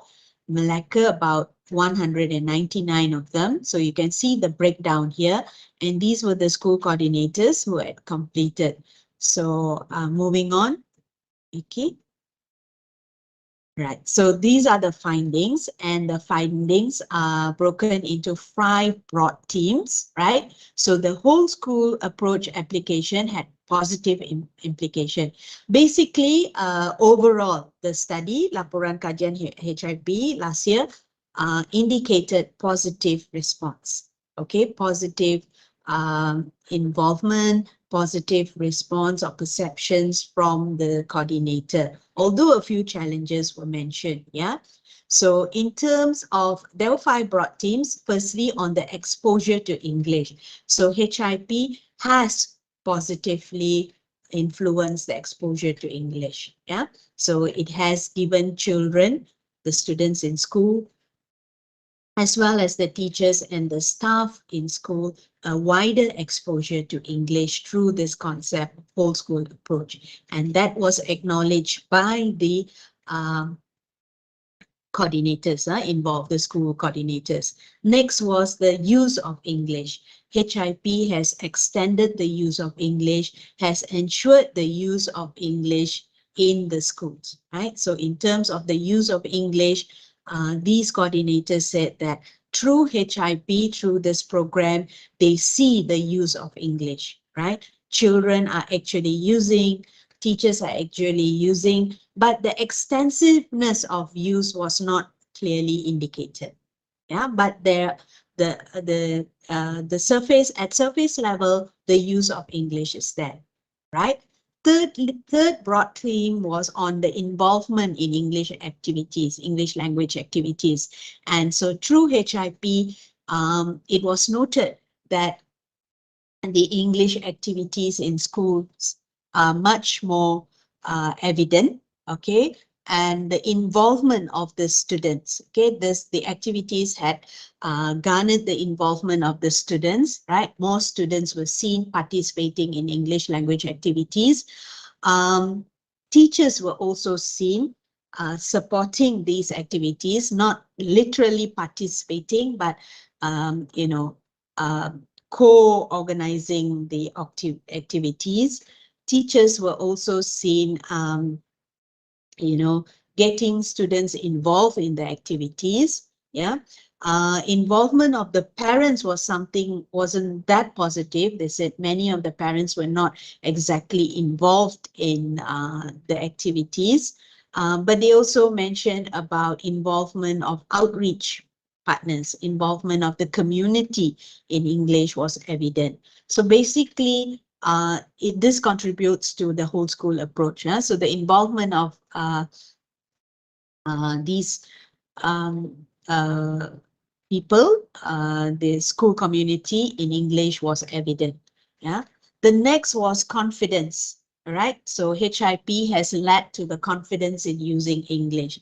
So when a language is being consistently used, a language is being regularly used, consistently or irregularly used, it brings about confidence, you know, because the usage supports in developing the confidence. So HIP being implemented in the schools, the activities being conducted in the schools have demonstrated that the students develop confidence in using English, as well as the school community, from the school head, the teachers, yeah, and the administration staff, or the the support staff of the school, yeah, and then the grasp of English language skills. So with the constant usage, with the various activities, especially the out-of-class activities and the activities held as outreach,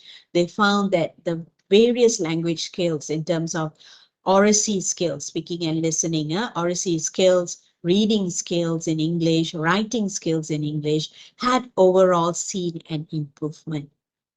Okay, I'm saying from the feedback that we got from this analysis of our instruments, but perhaps from the ground level, later you can share on this, yeah, as well, to share with us if it's evidently true, yeah, if it's evident, and whether this actually took place, yeah. So these were the 5 broad themes. So overall, the findings were positive. And secondly, in terms of establishing and developing an English-rich environment, well, this is something that started off the program. The physical environment was focused in 2016, 2017, and 2018. Towards year end of 2018, 2019, it was more of actual environment, right? So the physical, both physical and actual social environment contributes to the positive usage of English. So impact of this was seen that there were more increased out-of-class involvement. Yeah. So one of the findings from these coordinators that there were many activities as out of class, and one of it was that was mentioned several times was the assembly in English. And also, as we moved into the pandemic, due to the culture of learning during the pandemic, which was online, they found that the out-of-class activities done online had increased as well. You know, because when they came up with the activity, they just shared the link with more students in the school. So they found that more were participating. Earlier, when it was a face-to-face, it was specifically for a certain group of students. So this was something that we also found from the finding. Next was the increased usage of English in daily interaction, right? This finding also is contributes from the situation that we were put in during the pandemic, because we reverted to online. Incidentally, English had become a way, all right?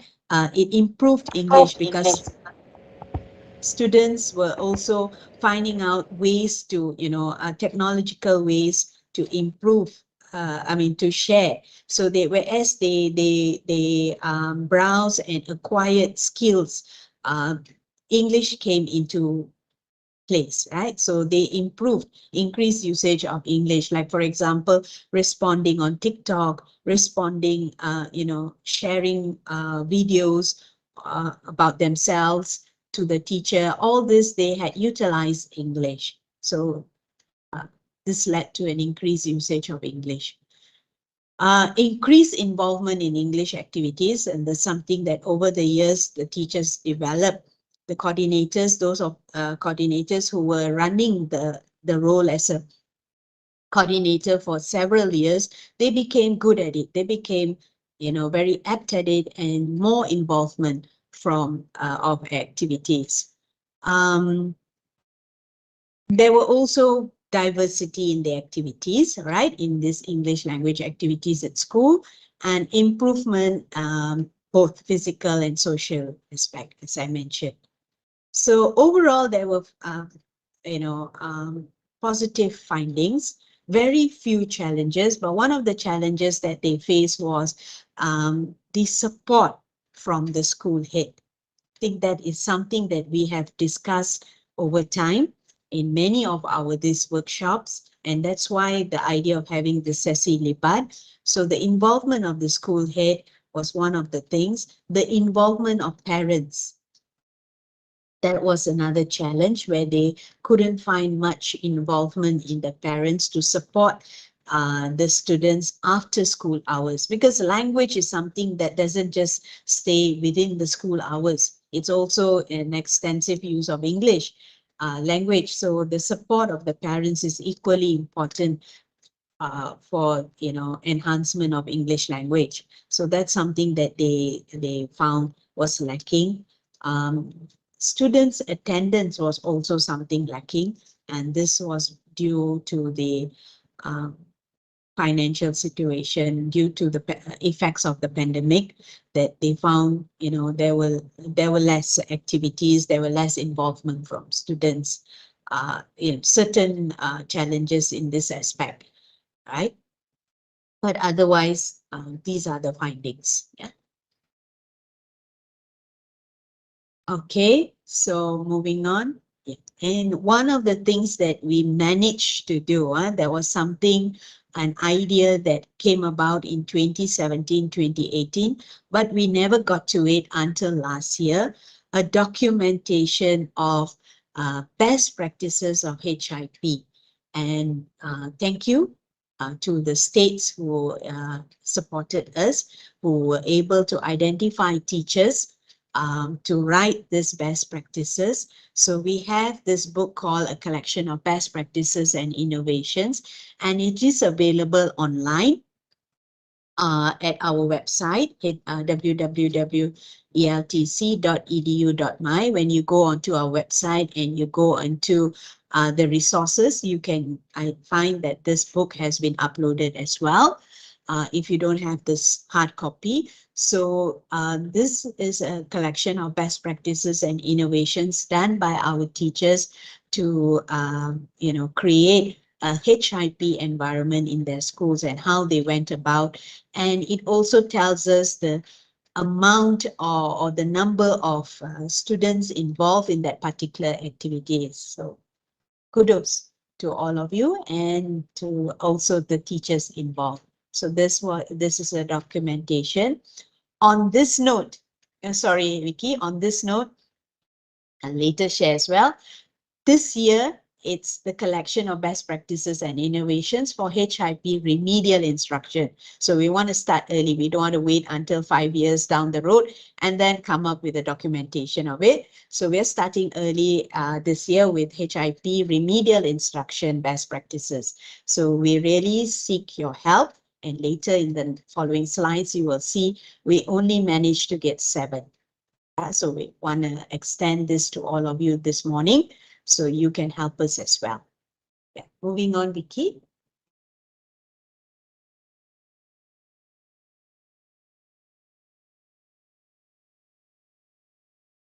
Okay, so number of schools in HIP FinCo Reads, right? So I like to share this platform that FinCo Reads has been a program since 2016, 2017 when we began HIP. And I know states like Sabah, Sarawak, you have been involved directly with FinCo Reads, having activities under the HIP effort or HIP. But in 2022 last year, HIP FinCo Reads became official, right? So where, it was effort on our part, not just at JPN level, but on our part, MOE, to have this establishment with FinCo to run HIP FinCo Reads. And that is why HIP, it was termed as HIP FinCo Reads and just not FinCo Reads, yeah. So last year, 243 schools benefited from this HIP FinCo Reads, although we have earlier schools involved, and it could be more than 243, 245, but for last year, 245 representation from each state were involved with HIP FinCo Reads. And this program, HIP FinCo Reads, runs for a duration of 3 years. All right. So every year, ladies and gentlemen, FinCo will seek the approval of MOE either through BSKK or BPSH or through us, requesting us to write in to KPN and seek the approval to run the program. So for 2023, the approval has been given, meaning that these 245 schools will continue in the program. Yeah, so they will continue for 2023 as well as 2024. Then the cycle ends, and then perhaps the schools will become standalone schools that have already gotten the IRC, the grant that has already established a reading corner, and that they can run reading activities on their own. But from 2022 right up to 2024, these are the 245 schools who will be involved, or which will be involved, and the teachers who will be involved, right? So the teacher, perhaps due to internal matters, the teacher has gone on a transfer, or the teacher has, gone for her studies or something like that. So there's another teacher taking on, but the school remains the same school and the activity continues. Yeah. So these are the 245, as I said, and I'd like to take this opportunity to thank all of you here for, supporting the program, for also ensuring that the schools into the program, and that you have been also monitoring the involvement of the teachers in the program. Yeah. So before Vicky moves to the next slide, just a word of caution as well, that as MOE, as all of us are here representing MOE, FinCo is an outreach. FinCo is a private sector, and thus as an NGO or private, they cannot actually walk into the school on their own. Yeah. So any activities that they hold with the school has to be with our presence or in our presence, even if they are granted visits to the school physically, either one of us, that means from the JPN or from the PPD, has to be together with them going into the school. And we are to be aware of the communication that takes place with the teacher. Right? So I like to share, or just to emphasize on this morning, because there is a need for us to do so at this point, acknowledging our teachers today. Yeah. So any complaint about the activities that they put into the system, any complaint, then we will be responsible for it. So just be cautious, everyone. Although it's a noble idea, it's really a wonderful effort, a collaborative effort, being outreach partners. But we need to monitor the involvement of the teachers as well, to be cautious of direct involvement of NGOs with the school and with the teachers. Okay.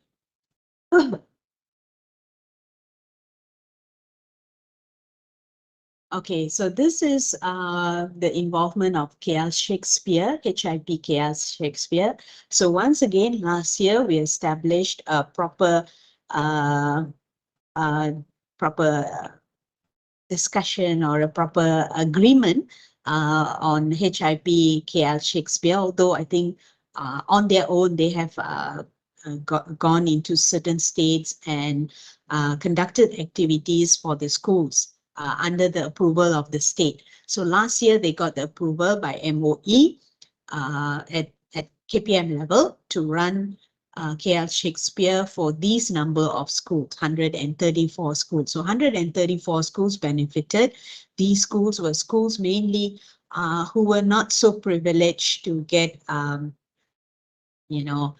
English support, right? So thank you to many of you here today who identified the schools involved and gave them that opportunity to interact in English through this online storytelling. So I'll be very honest, I wasn't able to attend all the sessions, but the very few sessions that were attended, that I attended together with the team. Some of us attended. I think Mr. Vignesh and Puan Julie were diligently attending many of the sessions. The sessions that we attended was indeed a very interactive session. I totally enjoyed, if only we had this opportunity many years ago, because to us at that time, it's all just books, just reading through books, and storytelling was a very traditional way of storytelling. So it was very interesting, and I saw the engagement from the students, the excitement from the students, because along the reading aloud, actually it was more of a reading aloud sessions as well, together with the storytelling. Students were given the opportunity to mimic voices, to take on characters, to provide sentences, and all this definitely supports English language. So supports their learning, supports their exposure to language. So thank you again to all, and this is something that that we had as an outreach activity for 2022. Okay. And Maxis, as mentioned by Dr. Mindy just now. So Maxis has also been supporting us under the eMaxis class or eClass Maxis wing, though they have other programs. So for English, this is the program that they have initiated. And on a yearly affair, they have Story Fest as well as writing. Right, their focus is on oracy as well as writing skills. Yeah, so they have tutorials, right, free of charge, but it's an open platform. Any child can attend these tutorials as long that they register onto the link. So this is something that we can continue to share with the schools if they are not aware. But one constraint, I will say probably, is the ability of that student to go online. If they don't have the facility, then it will be a little bit of a challenge. But at the same time, I was informed by Maxis that they also have centers, all right, community centers where it's fully equipped with internet connectivity, in which these students can actually go to that particular center and join the classes from there. So the centers, I'm not very, I have the list somewhere, perhaps we can share that later. But you may also be aware of these centers. You may also know about these centers, as Maxis also has direct engagement with the JPN. So if you are aware of these centers, maybe you can share to the schools involved, to the schools under your purview. And if any of these students are interested to join, then do encourage them to do so, right? So as mentioned by Dr. Mindy, one of it for this year is the Story Fest, and the registration for participation has begun. Okay, so for this year, HIP 2023, these are our activities in the pipeline or has been designed for this year. Okay, so Vicky is giving us some kind of a sneak preview to it, yeah? Okay, so first is the HIP remedial instruction for year 4 teachers. So that is why today's session has been delayed, and like I apologized earlier, the very reason we couldn't bring it any earlier was because we had an extensive training involved, right? Involving 1,220, and that also is not 1,220. We still owe you, Teresa and Tina, who's here this morning, we still owe you 34 of them who hasn't been trained, who hasn't received training. These 34 teachers are from the P1 and P2, and I think P3 as well. For these are teachers who cannot have any access to internet for them to avail themselves for a 4-day course, online course. So we had an extensive training, fully online. You call it synchronous, right? Now I get it clear, synchronous and asynchronous. So we had this, and that is something that took our time, all of us, yeah? Dr. Shamini, myself, Julie, Vignesh, Chinting, and we also roped in a few other colleagues to be our trainers as well. And next year, we'll probably extend that to you as well. So you will also be, most of you who are SIC Plus, you will also be roped in as trainers if our numbers extend. So you will be involved in the online training, and you will be conducting training for the teachers involved in your PPD. Yeah. So the first activity that we conducted from January right up to April was HIP remedial instruction. The next is today as we speak. Right, Bengkel Pelestarian HIP. The third is HIP Finco Reads. It has already started, and there are plans for extending it. Yeah, so we will be extending it to more schools. It's in the negotiation phase, right? Finco and us. And once it is agreed upon, we will definitely invite the JPNs, all of you here today, and together with the relevant PPDs that we're extending it to for online meet to extend these HIP Finco reads to more schools, right? Okay. And also like to inform all of you, HIP Finco reads was mentioned to YB Fazlina, our minister, and she's very, very much impressed, or she's very much happy with this idea of reading activity that is being conducted in schools. So at one point, one juncture or one of the events, the director of ELTC had mentioned about Finco Reads, and the minister's office as well as the minister is aware of this program, HIP Finco Reads. And together with it, HIP remedial instruction is also under her purview. Yeah, it's also under the activity that is being acknowledged as TERAS 4. So that's something that I just wanted to share. The next is the HIP remedial instruction, best practices and innovation. It's rather slow. I'll be very honest as well again.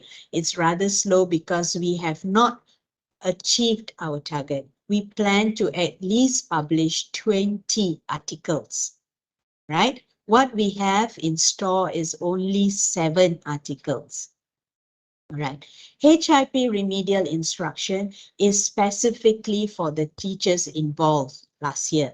So if we go back to the previous slide, if later when I share the stack of slides with all of you, when you go back to the best practices just now, okay, the schools that we identified, we were expecting articles from these teachers because they were identified as, demonstrating best practices. So we want it to be documented in Word, so that we can share it.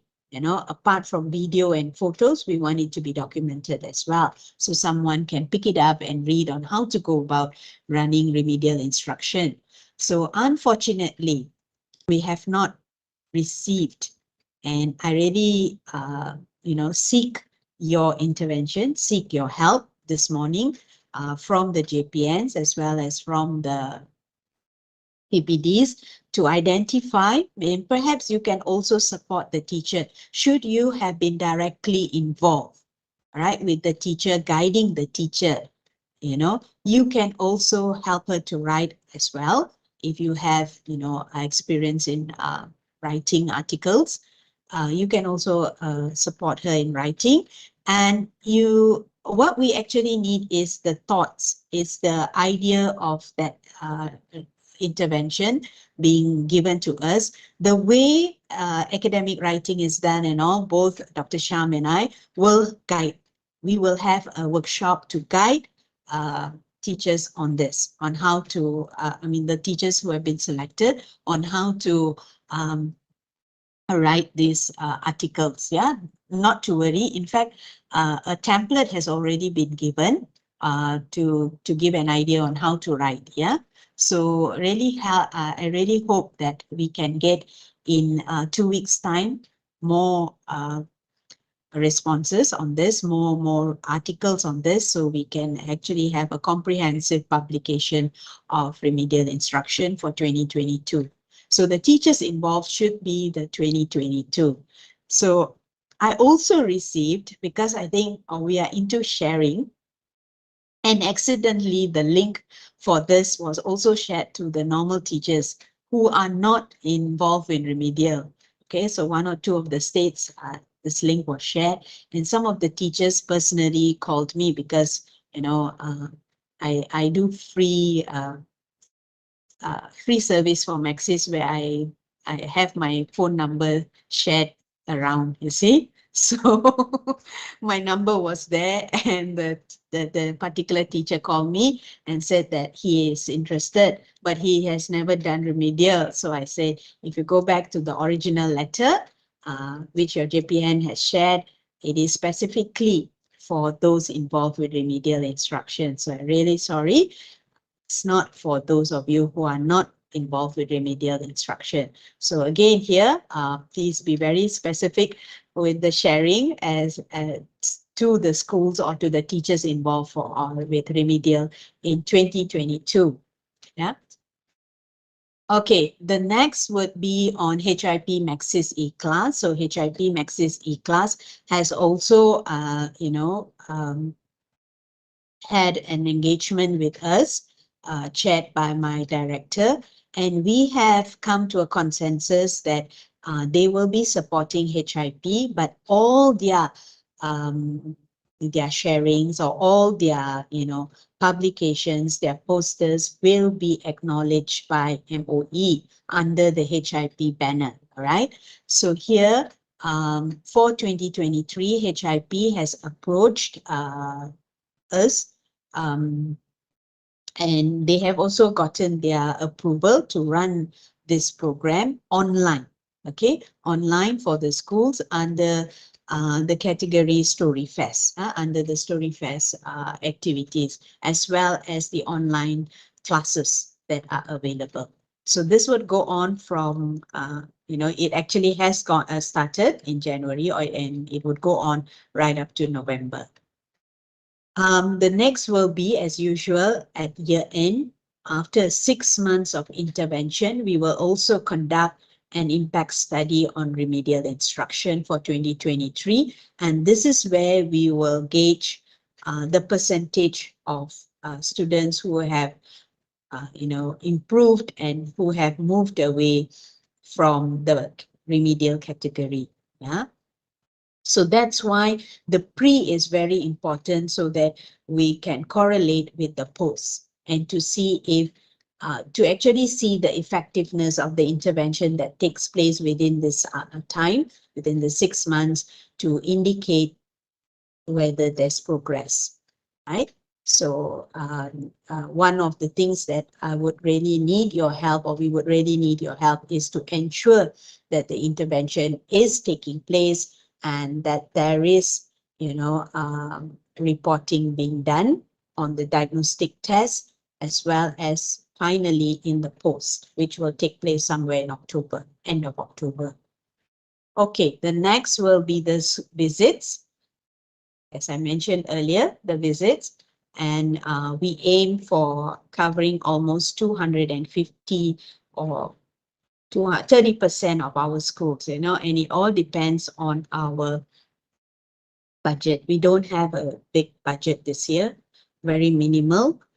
So we really need your help on this. So in terms of help, what we would really seek is that for this year, our trainers may not be able to drive to that particular destination, because in terms of penjimatan, say in terms of thing, is that the lecturer can only fly to a particular destination, right?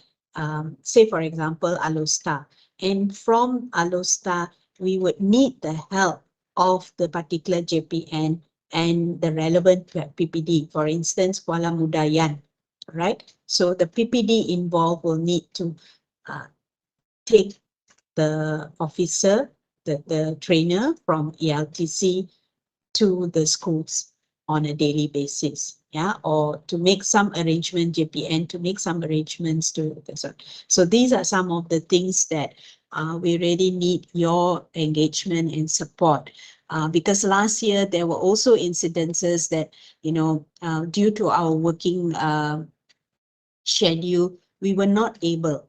That means some of you from the JPN and some of you from the PPD were not able, and the particular trainer went alone to the school. So if this year, I really would like, if you could be present, and if there is a change, there is a need of change, you can always inform us, so we also can make some changes on our part, provided the flight tickets are not bought. So you can also make some changes, and then find a specific date where you are available, and you can block your calendar so that we can go in. And because the follow-ups are very important, because we cannot go again, right? So we can only afford a one visit. So, and that's a one-off thing. So that from that one-off thing, the follow-ups would be you. Yeah. So we really seek, honestly, really seek your support in this. Okay, the next will be the sesi libat, which we already had, I think, 1 or 2, and we hope that you would organize and invite us to run sessions like this for the schools, for the PPDs involved who are still not familiar, and particularly on RI. And there is a request on this for a session to be held with the previous cohort, and Dr. Shamini will make the necessary arrangements with all of you for the previous cohort teachers to come on board for an online session and to share their experiences. And during this session, both the director as well as the deputy director of ELTC will be present, and we would like you to be present as well to hear the sharings of what they have gone through, as well as if they have encountered any challenges, to listen to them as well.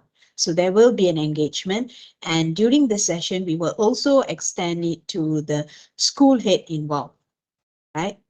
To see how the school head has actually supported or not supported. And for this further engagement, we will discuss with you. Right. And finally, the next in the pipeline, 90%, it's all there.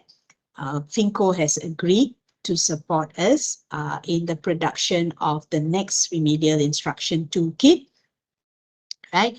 And so once that toolkit is done, we will also run a training for Year 5 teachers, right? Now this is where again, maybe you can put a note somewhere that the teacher who went through the Year 4 training should not be the teacher coming for the Year 5. That opportunity should be given to another English teacher. Now, then again, they will say there's only 3 teachers, there's only 1 teacher in that school. Should that teacher now come for Year 5? I think if that teacher has received remedial instruction training, the training will not differ. The structure of training will be the same structure of training. So only the content of the toolkit may be different. Yeah, so here, this is where we come in to streamline the selection. Okay, so that's something that I'd like to just share. So these are the 9 activities planned out for 2023. Some are ongoing and some are in the pipeline. Okay, so before I move on, any questions?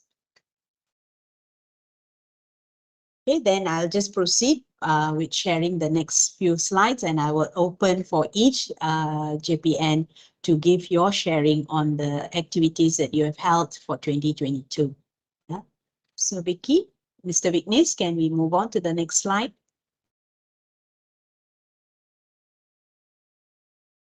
Okay, so as I mentioned, 1089, so you can see the number here 1089 are the teachers who have been trained.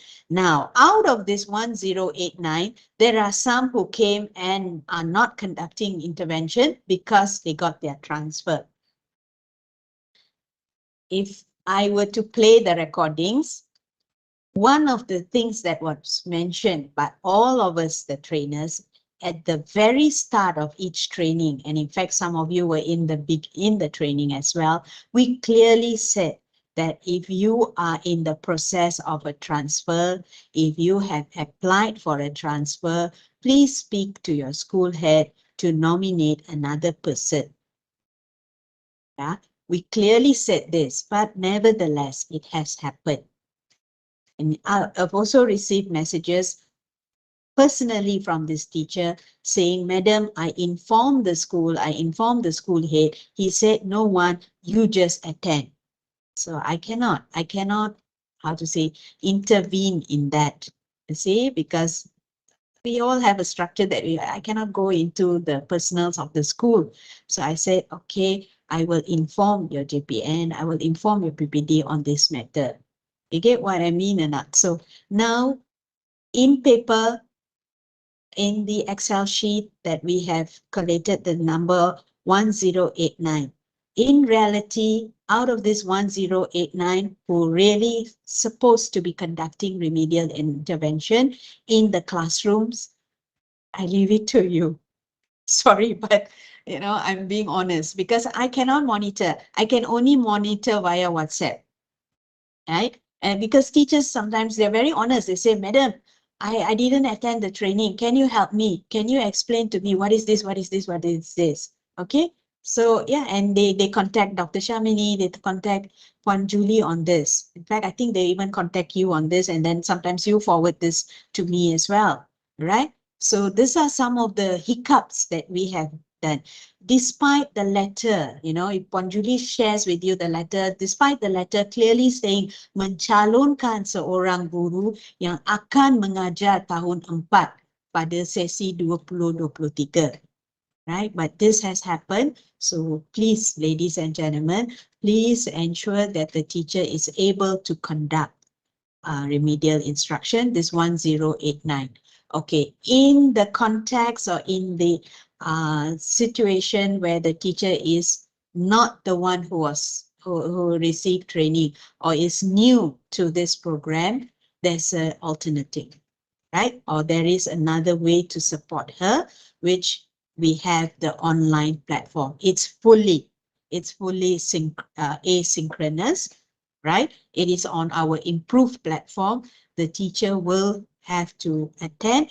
And what you could do on your part is to initiate, like just now, invite the last year's teachers involved in that particular PPD, all the teachers who have received training to do a sharing, maybe a half a day sharing, a 2-hour sharing, or, from time to time support this teacher, but make sure that this particular teacher attends the fully online session as well, the training as well, because whatever we share, we've shared it there. But the extras, the actual live training that a teacher gets and the fully online, of course, it differs a little bit. So that we cannot help. But the idea of how to go about conducting remedial instruction, how to use the toolkit, everything is there online. So the teacher is ready to be inducted as well.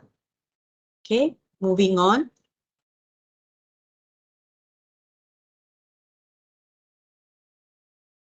Okay, so this is the to-do list, right? I think all of you are doing it.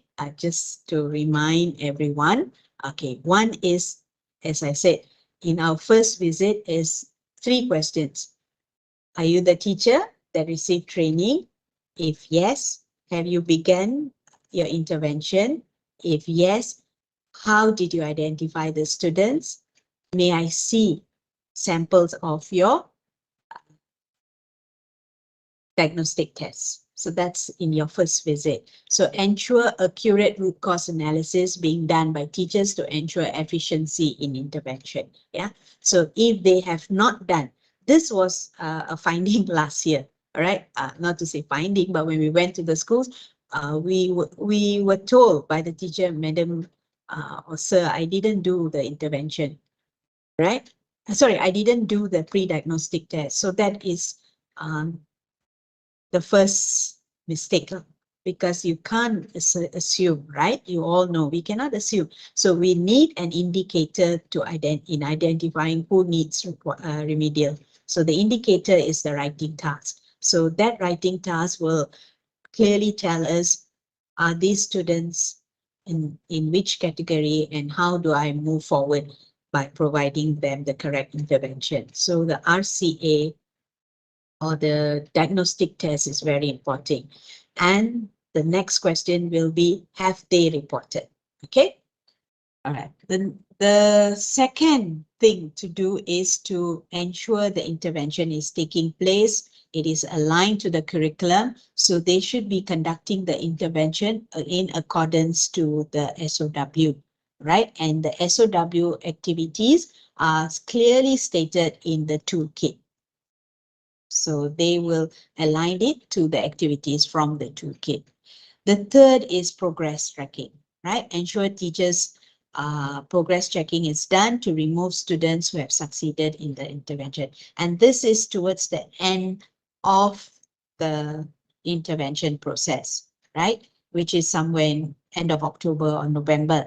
But along the way, we know that it is formative assessment and it's ongoing. So if they have already seen some progress, they can already move up the activity, taking on mid A1 activities, but they don't remove yet.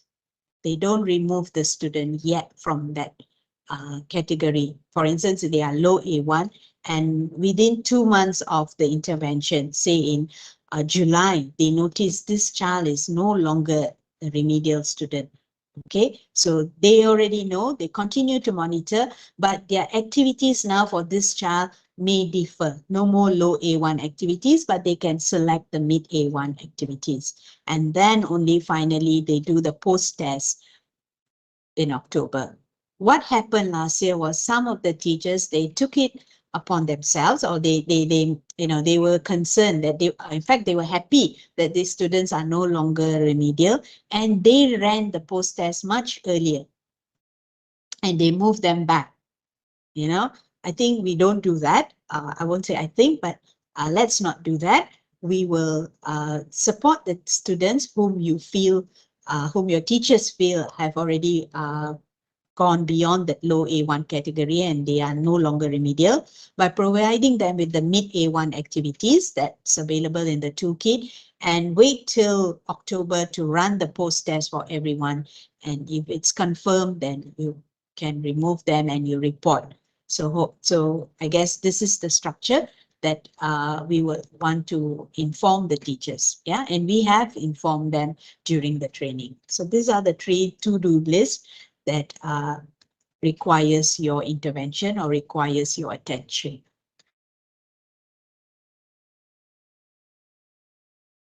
A lot, huh? For you to digest. Okay, so this is the link, right? All of you can see this is the link, HIP Remedial Instruction online module for Year 4 RI teachers. It's at Tier 3 proficient user.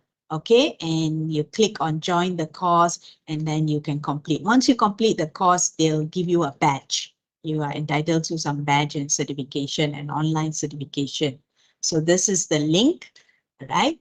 And you can easily go to improve, maybe Puan Julie or Mr. Vignesh can share. In fact, I think I've shared with some of you as well. You can go to this link and you can also browse through for other CPD courses that you as well as your teachers may want to participate, right? We offer quite a bit of courses, so you can join in any of these courses.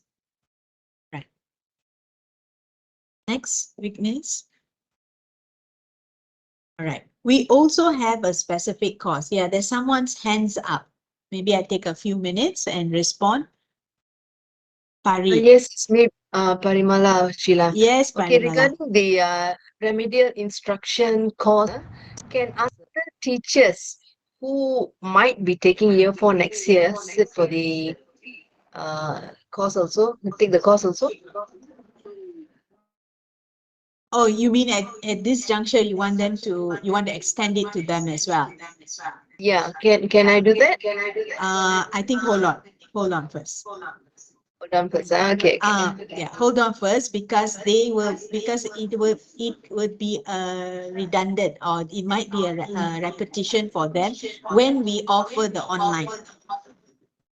Oh, okay. Okay, so Okay, thank you. Yeah, no mention. Okay, so this is specifically going back. Sorry, Vicky, can we go back to that previous slide? Okay, this is specifically for some of you here today, SIC Plus, because this course was offered online, a synchronous session in 2021. During that time, many couldn't attend. And then it was again offered this year. I can't remember the date, Julie? April, am I right? Early April, we had one, or end of March. Maybe Dr. Sham can enlighten me on this. So we had this session again this year. And once again, some of you were unable to join. So if there is a need for you to join, I think someone's mic is on. Yeah. If there's a need for you to join, please join through this link. Okay, so I know that there are some of you who are new, who have just become SISC Plus. Maybe you want to join. Urusatia, can you mute?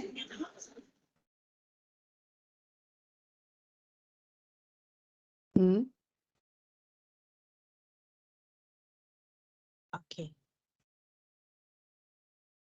All right, so this is the collection, as I mentioned, the 7.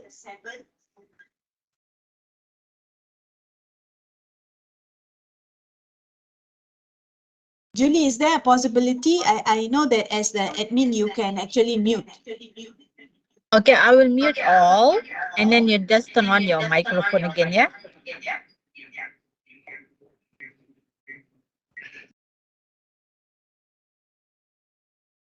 Okay, now you turn on your microphone now. Thank you, Panchila. Thank you, Panjuli. Okay, so there are 7 here. All right, this is something that I mentioned earlier. So we received from Penang. Thank you, Penang. We received from Kedah. Thank you, Kedah. We received from Perak 1. Actually, there are 95 schools, Cik Faisal, so we really hope we can get more from Perak. Documentation of best practices, and I think there were 3 or 4 schools just now. Then we received from Kelantan. Thank you, Tuan Haji Patiuddin and Hania for this. Kelantan, 3 of them. So last year, Kelantan, there were 40 schools involved, or 41 schools involved, 49 schools involved. So 3 of them have penned down their best practices of conducting remedial instruction. I believe Puan Kazami, Puan Mar Suziana mentioned to me during the break that she will send me via telegram from Perlis. She has 3 from Perlis, but I'm yet to receive. So please look into this and get her to share, because it's a waste if you don't share. I'd like to extend to the other states as well. Sabah, Sarawak, we haven't received from you. I don't know, Terengganu, if you have some best practices. What about Selangor as well as Kuala Lumpur? Maybe if you have some best practices that the teachers would like to share, not to say best practice, but how they went about conducting remedial instruction that, you know, has helped the students. These kind of articles we really appreciate for you to give us. Yeah. So we are looking forward to more. Can send it directly to me, or even to the link that Dr. Shamini has shared, or even to Dr. Shamini, any one of us, Puan Julie or Mr. Vignesh, yeah, any one of us. What did she say? Yes, Puan, she told me that 2 last week. Okay, I've not seen. All right, it has not come into my email. Somebody is asking about how about teachers posted to the RI schools and are required to carry out. No, this is the documentation for 2022. For 2023, they are just into the intervention. So I believe that they are not ready to write their experiences yet. It will only be documented next year, right? This particular HIP, oh, sorry, because I think the title is wrong here. My bad, sorry. Mr. Vignesh, it's HIP 2022. Documentation of collection of remedial instruction, best practices and innovation 2022, but it's a project for 2023. You get what I mean? We are initiating this project or this activity as an activity under HIP for 2023, but the documentation comes from the teachers of 2022. Okay. All right. Sheila, the question here, how about teachers posted to the RI schools and are required to carry out RI as the teacher who attended the training has been transferred out? Can they attend the RI training in the improve? I would answer. No, that's exactly Yes. what I mentioned just now. If all of you are aware, I mentioned that those who have missed out for these particular reasons, especially on the reason of transfer, they would need to attend the course offered on ELTC's Improve portal. And the link was shared in 2 slides ago. Clear? Maybe, Chair Vignesh, you can go back to that slide. Sorry, Vicky. Yes, this slide.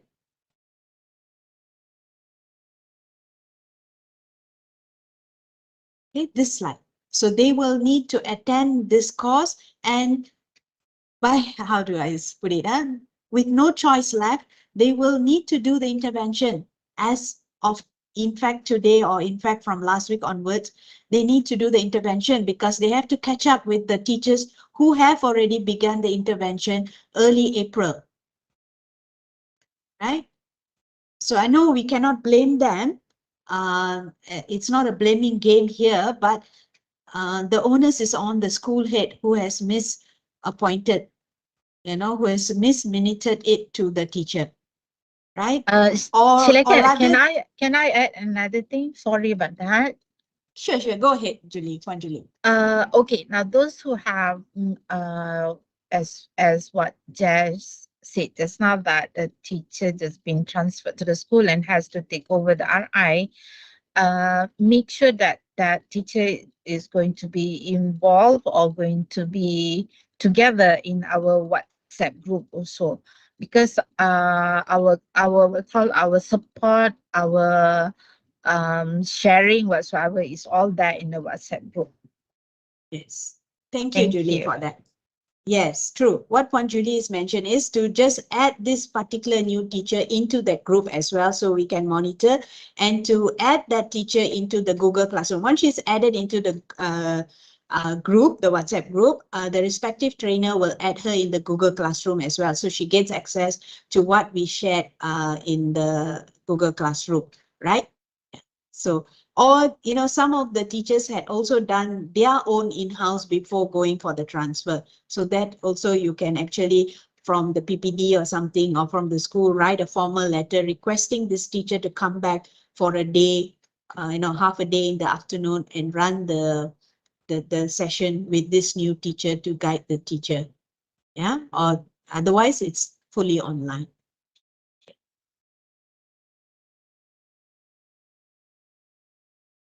Okay, so moving on. Yeah. All right. So I think enough of me sharing, and thank you for, you know, being patient, listening to all my sharings.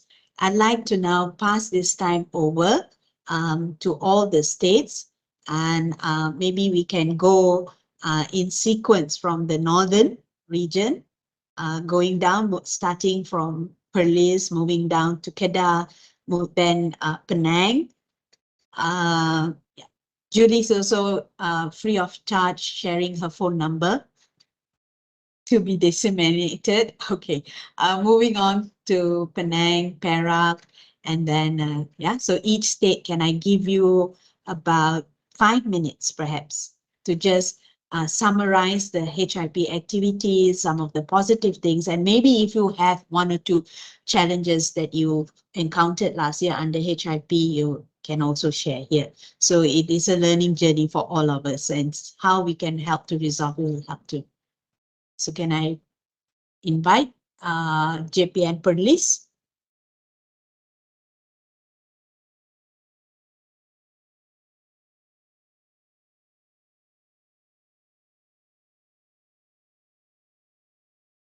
Yes, Azana. Okay, Assalamualaikum.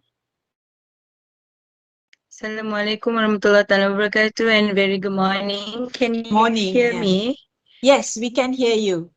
Okay, it's been lacking on my side.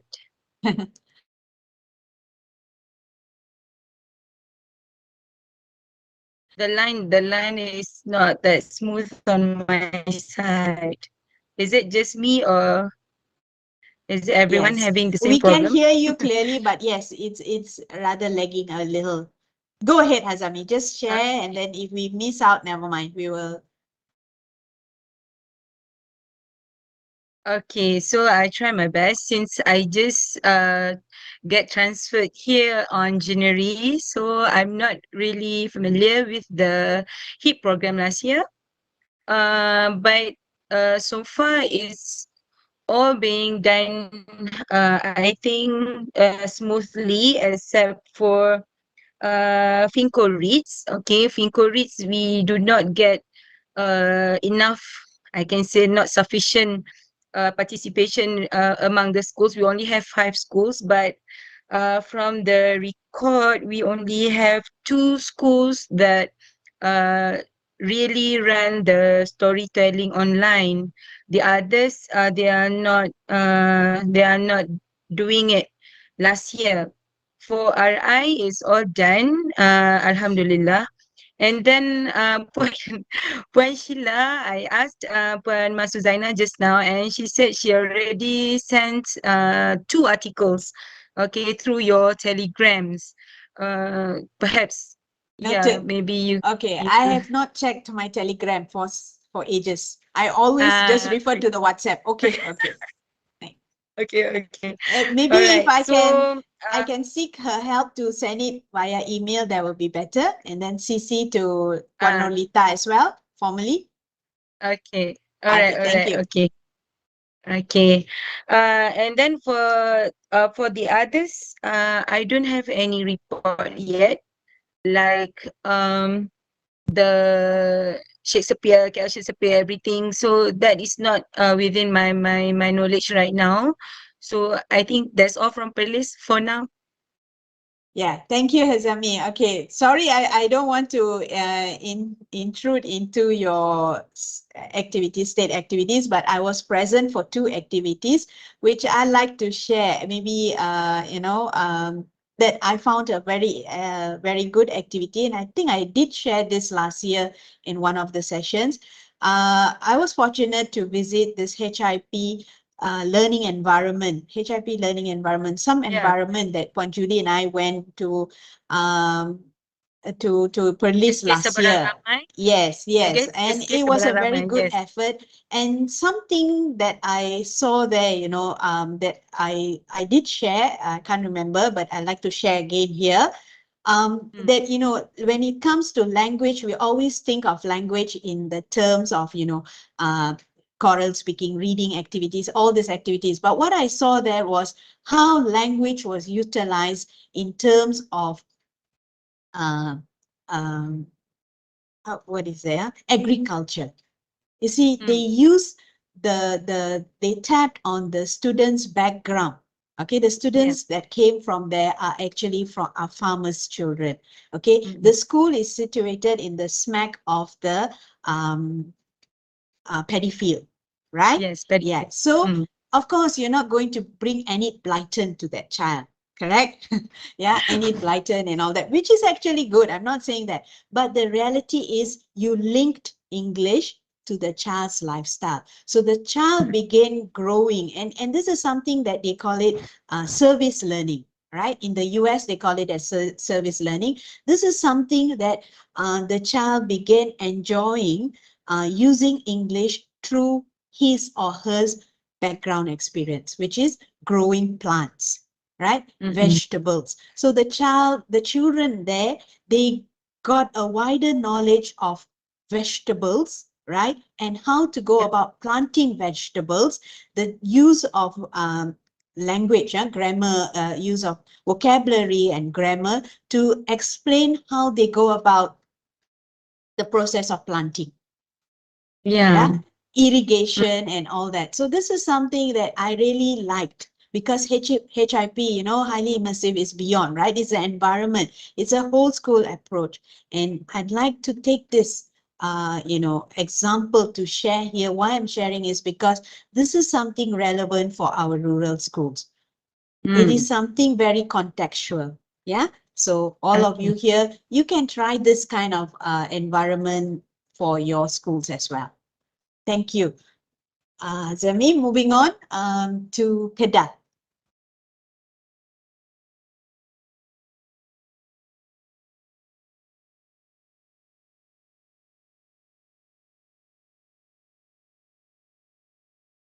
Puan Rosita, are you with us?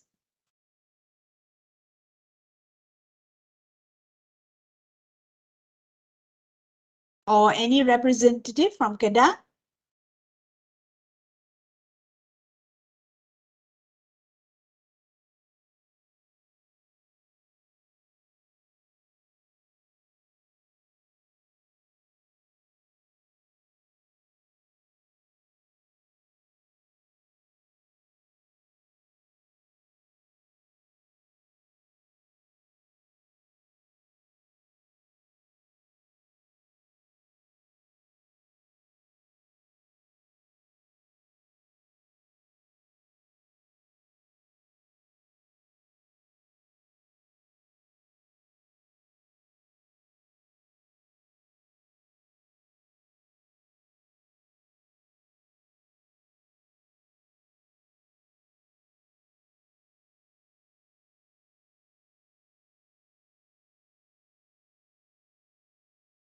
Puan Julie, maybe you want to just check if there's any from, what about from the PPDs of Kedah?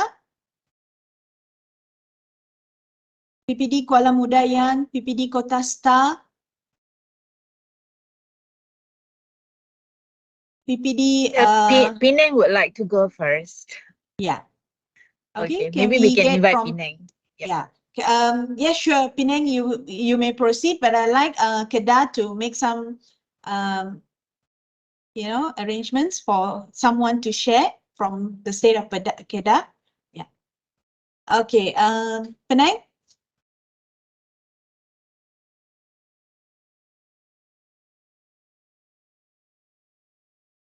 Hello, Cik Isma.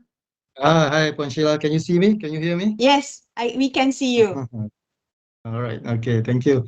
Thank you for, I think HIP has been, I think, like you said just now. I mean, we started in 2016 and I was at PPD, and now I'm here at JPN. And I think one of the things that we did last year was I think we were quite focused on the reporting aspect, right? The portal and everything. So, and we found that there are still some, not issues lah, maybe some of the heads or the penyelaras, they are not very clear about, the report, things like that. So this is what we're gonna do this year. We're gonna focus on that. But then, we were told just now that there's no more reporting. So Alhamdulillah, right? So, but we're gonna focus on, the activity and so on and so forth. And last year we had one Bengkel for the pembugaran penataran, refresher, make sure that people because we have many new penyelaras. So that's the thing about HIP. They keep People changing change. penyelaras and things like that. Those are the things. And then our SIC Plus, they're very active, right? The school visits are ongoing, and we're going to continue with that this year. And I think FinCo, Ish has been very, very helpful, and teachers are happy with, the activities and so on and so forth. I think that's about it from Penang. All right, thank you so much. All right, thank you. Cik Isma, yeah. So well done also. I think you forgot one thing, Cik Isma, is the HIP best practices, where we got 3 writers from Penang State last year. HIP best practice, so well done to you all as well. And yeah, so we really hope that the RI will be looked into this year. Thank you. Okay, can we move to Perak? Cik Faizal?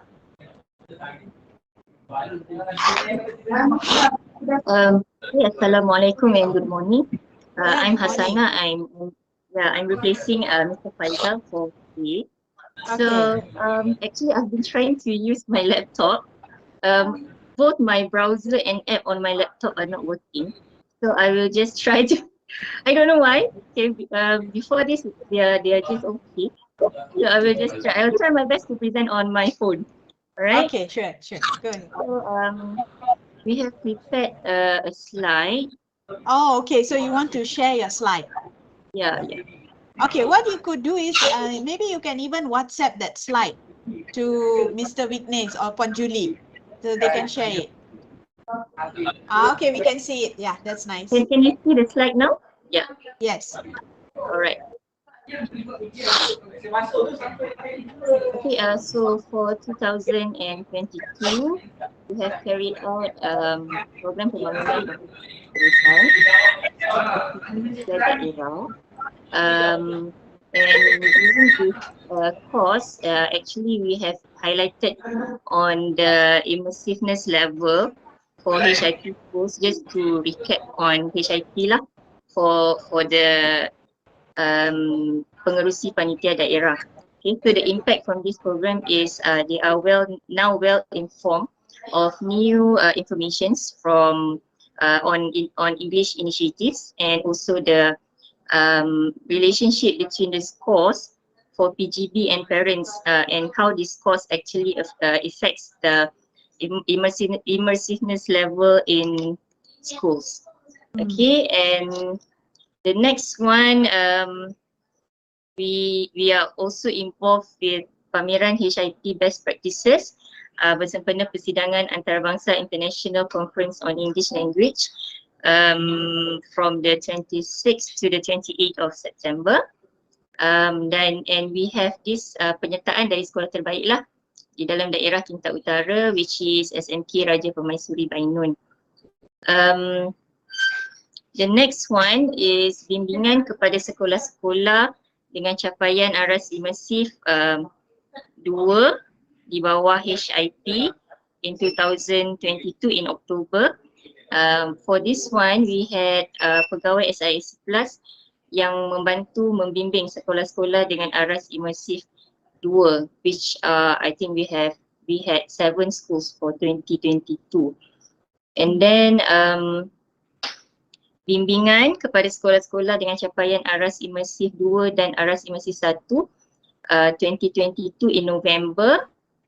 And the impact from this is we have peningkatan aras Immersive from 78% to 94.58% compared to 2021 lah. So this Excellent. this is the dapatan from last year. Okay, so we have as you showed earlier, we have 2 schools did not report, tidak lengkap, but we have already met with the SISC earlier this year, and we are following up with these schools and also the schools in level 1 and level 2. Okay. Okay, and these are the highlights from our districts. Some of the districts have shared their programs from last year. Okay, so we have by noon, ELPD, I think everyone can see from the slides. So these are some of the activities from Daerah Tinta Utara throughout 2022, and also some of the activities that they have already planned to be carried out in, I think, until 2023. Okay, these are also activities from Daerah Tinta Utara. Yeah, these are their plans for 2023 for this year. Okay, this one activities from Larut Matang and Selama, LMS. And also for your information, next week, EPRD will be coming down to Larut Matang Selama and Kuala Kangsar for tindak susul HIP. Yes, I am aware. Yes, so they're coming they will down be to asking about the implementation of HIP from 2016 or 2017 right up to 23. Yeah, okay. So we have already got in touch with the schools, and we hope everything will be smooth next week. Okay, and these are the activities from Mu'alim, Daerah Mu'alim. And they are also their plan for 2023. Okay, this is the way forward from JPN Perak. So we are planning for sesi libat urus in order for us to highlight on the fundamental factors. We want to highlight on the roles of pentadbir sekolah in ensuring the smooth pelaksanaan of HIP lah in schools.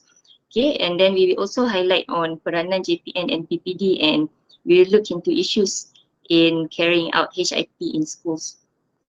Okay, and then we will have amalan terbaik. So what we have seen from before this for perkongsian amalan terbaik, what we are going to plan for this year is we are going to create a platform for schools to share their best practices. So that everyone, we hope that all schools in the state will be able to have access.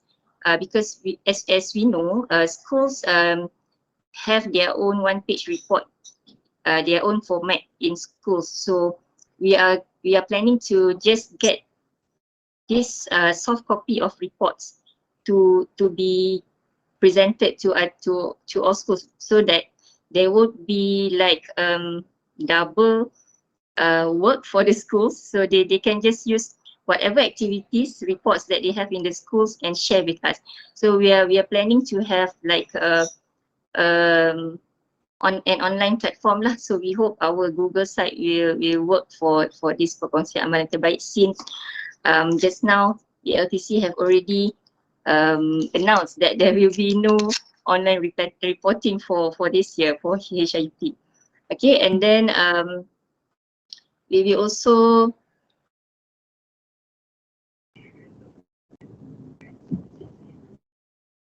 have PLC, sesi perkongsian guru, perkongsian bahan-bahan, and also peer coaching where we will look into schools from level 3 and 4 to coach level 2 and 1 schools. And then we will have pemantauan and kunjung bantu untuk penambahbaikan HIP di sekolah, and to also highlight the peranan of GPKs, especially PK1 and PK co-curriculum, and also peranan pengetua and guru besar in carrying out HIP in schools. Next one is Carnival. We are still on our way to most probably work with Quest International School, International University for our outreach. So we hope we will be able to carry out the carnival this year. Okay. Yeah, that's all from Perak. Thank you. Right. Thank you so much for sharing. Yeah, it's quite a bit of activities you all have done for Perak. Yeah, and it's good that you are keeping track of the activities that are taking place and supporting the schools to increase their level of immersiveness and overall to increase the usage of English among our students. That would lead eventually to better attainment of English among our students. Yeah, so again, really hope that because there's no reporting, we need to, like what Dr. Mindy mentioned earlier, we need to keep the momentum going. Yeah, so perhaps you ensure that this is taking place and not at this juncture immediately informing them that reporting, because it's a very common thing. Once you say it's not, and then you will see the schools already slacking. Yeah. So for us, that's why I said this is exclusively for us, the JPN officers as well as the PPDs, and you have your ways. Think of ways to keep the momentum going, keep HIP going, keep them, developing activities for the benefit of the students and merely not for the sake of reporting. Then eventually you can say that, the reporting is not required this year. And before you say that, perhaps, you have already gone to the school or you've already visited the school and something like that before that is said, for everyone. So that's why I wanted Dr. Mindy to mention that. I really didn't want to, because I know that once we mention that, it just goes like that. Okay, moving on. Thank you, Para. Puan Sheila, Yes. one thing for the best practices, we actually received 4 from schools. So we only selected one best to be submitted to PLTC. No problem. So we will submit the rest after this. Oh, you want to submit the other 3 more? Yeah, sure. If you need more, can get support, and maybe we will filter on our part as well to see. All right, is it okay? right. Yeah. Then you can upload. All right. Okay, thank you. So the next will be Selangor. Mr. John, you wanted to say something? Yeah. Can I go first? I have something on. Okay, sure. Go ahead, Mr. John. Okay, Madam Sheila and all the members online. So from Malacca, we did a few things. We had short sections of seksi debat urus with the Pentadbir Sekolah and also the Penjelaras HIP during our meetup section with the schools and so on. Something good that I see around is that most of the officers know what is HIP, and when they go to school, they ask about that. I think that is very good now. Rather than previously, we see they will ask us back what is HIP and how to go about it. Now they understand more, with my new Pengara also pushing for that. Okay, last year we had the second HIP Carnival Malacca. Only we planned to have it on face-to-face, but we only could do it online. It was more of a presentation from 24 schools of what they have been doing in their schools. Because from the first carnival we did, that interest group, most schools were willing to take part. And some school even say we did not give them the chance to participate. So this year we are planning for 1 day section. We are working on it. Maybe we'll have it at one of the shopping malls, like a carnival type. And the other thing is that we have a link where we encourage school to report or submit things, what they have been doing for HIP in their own school. We have like a collection where they send in the activities or report things that they have been doing. So the other schools also can share, and others who want to know what's happening around also can go in. So I think we'll keep it up. We'll may even make it better this year, where once you know you don't have the online reporting, so maybe that will be a form of reporting from Mecca. Maybe we can see from there what's happening.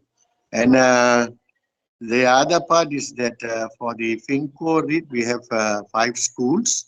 I think 4 of them, they participate in the online storytelling. One couldn't because there was some problem with the teacher. The teacher fell ill or something. She was absent most of the time. And then for the RI, I think in Malacca, all the schools participated. They took part. And we hope this year the 24 new schools also will participate well, do what is needed. And we had a few schools who conducted their own carnival sort of thing last year. Because based on what we did for the state, the school started to do on their own, and they sent us the and also some info of what they did, hoping that they will be selected to come in and participate in the online HIP carnival this year. I think that has created some interest among the school. Things are getting going. I think for better movement.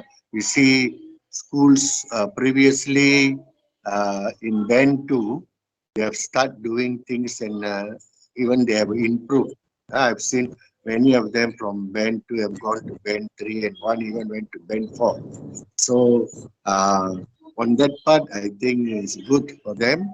And tomorrow, my boss will be having my unit will be having a section with all the APs around with us now, all the 230 undergoing a course. So we also plan to talk about HIP to keep up the momentum going. And so I think that's all for Bengkel for last year and what we intend to do this year. Sorry, I have to leave because I have a slot now. All right, no worries. Thank you. And I'll come in later. Okay. Thank you, Mr. John. All right, thank you so much, Malacca, Mr. John from Malacca. Thank you for the sharing. And yes, I could also see that last year there was, in terms of reporting, Malacca, there was a better response from them, as well as from the activities that when we went down to Malacca, we could see the environment in some of the schools we visited. So again, good job to Malacca, and keep the momentum going. All right, next I'd like to invite Selangor, Wan Haja Hanisa, or anyone from Selangor to share. Hello. Hi, yes. It's me, Dalila. Sorry for interrupting, but I'm going to stop somewhere. So can I proceed with whatever sharing that I have before I resume with my traveling? Because once I reach Gombak, I need to have my Google Map on. Yeah, sure. Okay? You are from?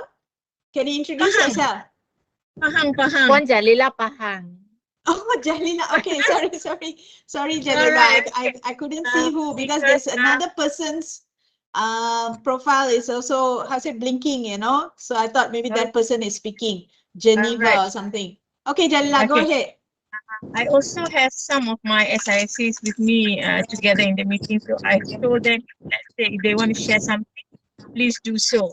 Because earlier I said I'm going to wakil everybody, and some of my SICs involved with BPSH right now in Telemo, and I said I'm going to wakil you guys. So suddenly I pun driving, sekejap masuk, sekejap keluar. Okay, so I'm going to start my sharing. Okay, it's going to be a very short one. All right, now as for Pahang, I'm not going to talk about all the activities that come from MOE or ELTC, or whether it is FINCO or Shakespeare, because that is something that we accept from MOE, and we try our very best to ensure that the program runs smoothly at the schools level. Okay, so the practice in Pahang normally, every early of the year, what we did is that we had, I had a meeting with all the penyelaras daerah, and that will be all my SISC friends. So we just selaras a few things just to make sure that all the programs under HIP will be conducted as usual at the school level, especially for the highly immersive program, because this is already our 6th and 7th year of the program. By right, all the schools, they are very well versed with the program, okay, and they do not need PPD or JPN to come up with programs so that HIP will go on. So what we have, normally, we are not going to impose program, because schools, if they see that the program come from JPN or PPD, program JPN or PPD, banyak kerja, beban kerja, so kita biar sekolah sendiri yang berkarya.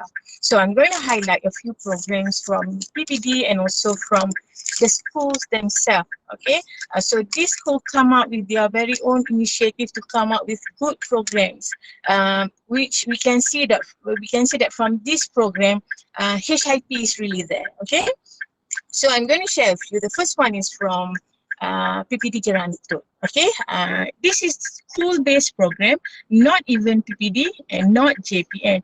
And this program was handled by SK Jengkel 24. Okay, and the name of the program is Asian School Day. A very simple program, all right? Yet, this program, they have representatives from schools from other countries as well. For example, we have schools from Thailand, from Vietnam, from Philippines, from Indonesia, and they have this program via online. Okay, so what they have is just a simple sharing by the students from the representing schools, so that they can have interaction, sharing, and so on. So a simple program, but they do it internationally. Okay, and this is something which I think sparked the HIP program. The school really understand what HIP is all about, and they go on their own. And that is for Jerantut, SK Jengkel 24, and they did this program somewhere in November last year. Okay, all right. And from Temerloh, okay, Temerloh also, they are very active, school-based as well. If Puan Wee is here with me, maybe Puan Wee pun boleh share. Temerloh also come up with a few school-based program. Okay, school-based program. We celebrate all the programs. Walaupun sesimpel mana sekolah buat, we try to celebrate all the program just to encourage teachers and students to come up with more. For Temerloh, for example, SK Jenderak Selatan. This is a rural school, SK Jenderak Selatan. They come up with a Merdeka HIP program. Okay, just school-based, but something that they try to make HIP. They try to bring HIP to the whole school. So they come up with HIP Merdeka program. And we also have SK Keldau, and all these SK, they are very active. They come up with a simple explorers where they try to make sure as many participants do participates in the program, just that to make sure that the use of the language is there. So this is Temerloh, quite a number of school-based program, and Rompin also come up with school-based program, and one of it is from Sekolah Menengah Agama Al Hasanah. Okay, I have some photos later on when I reach the hotel, and then I will share you the slide, Puan Sheila and Julie as well. Okay, and what I want to highlight, another program is I was hoping that Puan Putri will be with us, but I know that she's busy attending another meeting. She's always a busy person. Okay, what Puan Putri did is that a collaboration with Yayasan Pahang. Again, a simple activity, simple quizzes, but this activity is conducted via Yayasan Pahang Facebook page. All right, so Yayasan Pahang will find the prizes, okay, and they have they did it. I'm not sure, they did it in a weekly basis where the students will have to answer quizzes, okay, and schools with the highest number of participants, okay, will get the prize from Yayasan Pahang. All right, this is from PPD Kuantan, Yayasan Pahang Oh My English Contest, and they did this last year, 2022, and maybe they are going to continue with 2023. All right, so Puan Sheila, Puan Julie, and the rest, basically that's a few activities that I would like to highlight. The one that the schools and the district that comes from the school and the district initiative, not from the one that we got from MOE.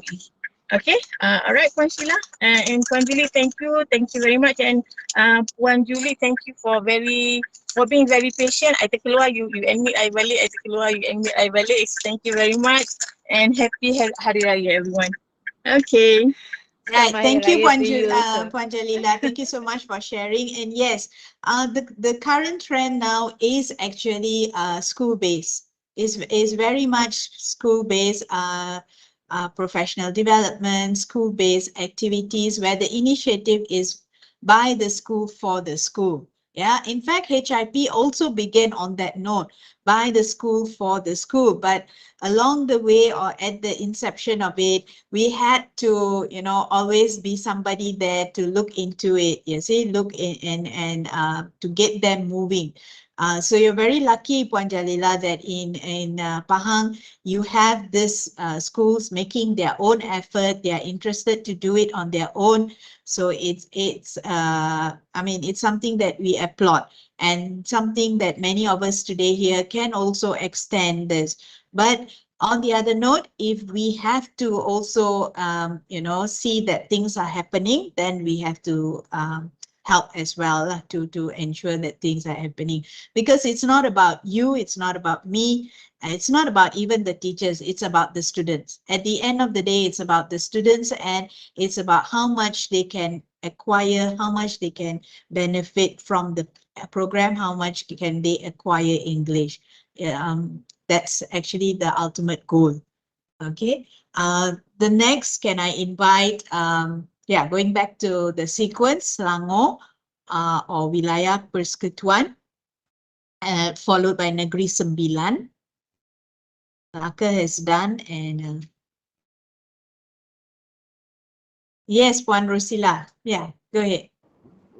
Puan Sheila. Hi, Army. Hi. Sorry.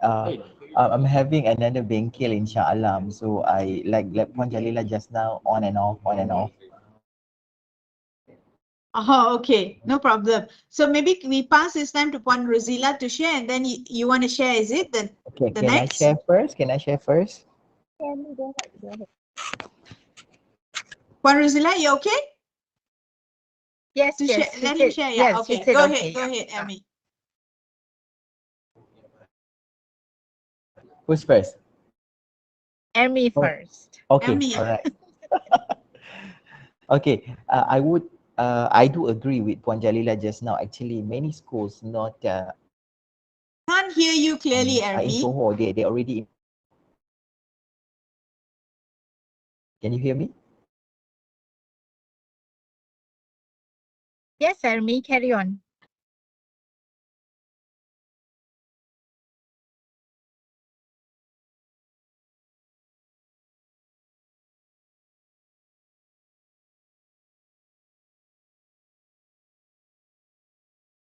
She left and he left and then now he came in again. Yes, Ermi, carry on, please. Sorry, I lost the line. I'm in the SSTP Shah Alam right now. Okay, all right. I do agree with Puan Jalila just now. Actually, many schools in Johor, they already have collaboration with other schools, not in Malaysia, but other countries. I would like to highlight, like in Muar, they have schools collaboration with wetland schools in Kansas, USA, and Iraq. Also, some schools in India. Okay, there's one school in Sri Lanka. They also collaborated with Sri Lanka and Japan school, if I'm not mistaken. So actually, many schools, I believe in all over Malaysia, have collaboration with other schools, not only in Malaysia, but all over the world. Okay, right. For Johor, our activities that we have done, the first thing is we did sesi libat urus with all the pengetua and guru besar plus GPK Koko and SIC regarding the pelaksanaan HIP. We also have collaboration with sektor pembangunan bakat murid so that they have the idea of HIP for the students. Alright, so the impact of the sesi libat urus, we don't have any level 1 schools in Johor. Alright, so but we still have Well done. we still have 32 schools in level 2. This 32 school we have to push up to level 3 this year. Okay, alright. So we also have bimbingan sekolah focus HIP. There are 20 schools. We did that last year. And then the good thing is we also have collaboration with E-Class Maxis. And for Story Fest, there are two students from Johor managed to visit the Menara Maxis. Menara Maxis. They're one of the winners who managed to go to the Menara Maxis and for the Misi Jelajah Digital for under E-Class Maxis. So there are three states in Johor, Kulai, Keluang and Johor Bahru. The 3 students managed to tour the Menara Maxis. Wonderful. All right. So regarding the best practice, we just carried out the best practices and there are 2 schools presented the HIP. The first one is from SMK Sri Mersing, the Pelaksanaan HIP, and the second one is RI, under RI SJKT Batu Anam Segamat. I'm not sure, Puan Sheila, why for Johor there's none schools sending the best practice for RI, but actually this teacher, she mentioned that she has sent the best practice for RI from SJKT Batu Anam Segamat. Oh, we never received it. Dr. Syam and I didn't receive it. Emma, let me again, can you just tell me? SJKT Batu Anam Segamat. Because this teacher also presented best practice RI for the state level.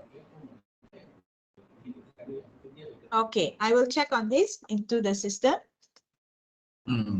Yeah, so that's all from Johor. So I hope that we can sustain the implementation of HIP. Even now, the level of immersive is not our KPI, but I hope that the school, the teachers, and we will sustain the implementation of the HIP. All right. Thank you. Thank you, Chair Ermi. Thank you so much. Thank you, Puan Sheila. Thank you. Yes, Johor, Chair Ermi is one person that will always keep me updated and always keep me on my toes to check on this and check on that. Yeah, thank you so much. Yes, and I just like to ask one question, Chair Ermi, and to all of you here. When you say that, you know, you leave it to the school and they have all these engagements internationally, I just like to find out, is the JPN aware of these particular engagements that they have with the particular countries?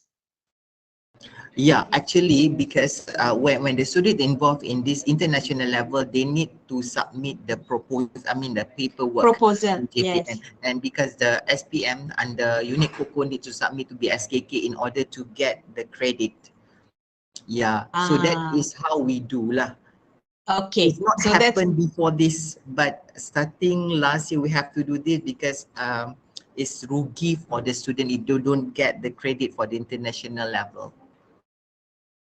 okay. The reason I'm asking this is because actually many months, not to say many months ago, many weeks ago, there was this meeting also, and my director was asking, you see, BPSH is one of them who was asking, whether we know about engagements of, outreach partners, who are our outreach partners. We have to report all these things, and then like whether we are aware of engagements with international and all that. So I mean, on our part, because we are helming programs like HIP, DLP, and all that. On our part, like especially for HIP, they know it has outreach, it has out of class and all. So whatever that is within my knowledge, I mean our knowledge at ELTC, within our knowledge, if you report like now you are sharing that there are schools involved, then only we are also aware of this,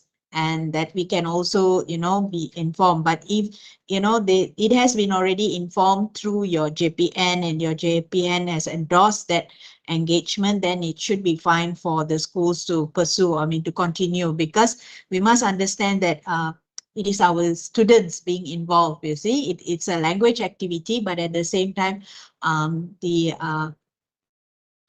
privacy or the safety of our students need to be accounted for as well. Yeah. So That's why GPK Koko needs to help them how to submit the paperwork to SPM, Sektor Pembangunan Murid, and then they will submit to BSKK in order to get the credit of the international level. So they are aware what went on during the sessions with the children. With the So that's something. This is exactly what I also shared just now, going back to what I shared about the engagement of FINCO into our schools. I mean, this is not international, but they are an outsider going into the schools, just like a face-to-face situation where, before somebody walks into the school, they have to get, the guard needs to approve their entry into the school and where exactly they are going. So the same situation, like, when they are into the school, they have their educational partners who are non-KPM going into the school, and having discussions with the teacher and with the students. If one of us are present, or, if it's being, no, I won't use the word monitor, but, just to ensure that there is no concern, that there's no any matters for us to be worried or concerned about. Yeah, with their engagement, seeking children's data, all this is something that we need to be, although it's an English language program, but these are some of the things that we need to be aware of in our engagements with outside community. Okay, thank you, Ermi. Thank you so much for sharing. Well done to Johor as well on your activities. Moving on, can we hear from Selangor? Yes, Puan Rosie. Actually, I'm in the same meeting with admin in SSTP Sarasa and I'm entering this unit. Can't hear you. Sorry, Puan Rosie, can't hear you clearly. You can't hear me. Or is it my mic? Hold on. No, it's very soft. Very soft. Yes. Okay. No. Now better. Better. Yep. Okay. Actually, I'm in the same meeting with admin. We are having this actually with BPSH. So I'm on and in this unit. Puan Hajarisa mentioned that there is no flight from Selangor, but as far as we have discussed so far in 2022, based on the research done by the district, the HIT programs runs very well. It's just that for this year, especially for FinCo, we have decided to maintain the 28 schools as for last year. because we could see that if we maintain the skills, the teacher has better understanding and doing the outreach program. So I hope by maintaining the skills, it will give better impact, especially on students' performance. And one thing I would like to add, um, the competition, the activities. For Pinto so far, the educator has agreed that these students, those who participated in the program, they will receive the CAJSQ mark.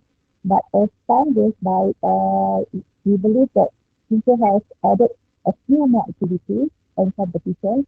So I was just wondering whether ALTC has asked the SPK for the new activities that the students will not just do the activity without any benefits from that. So, has it been done? Okay.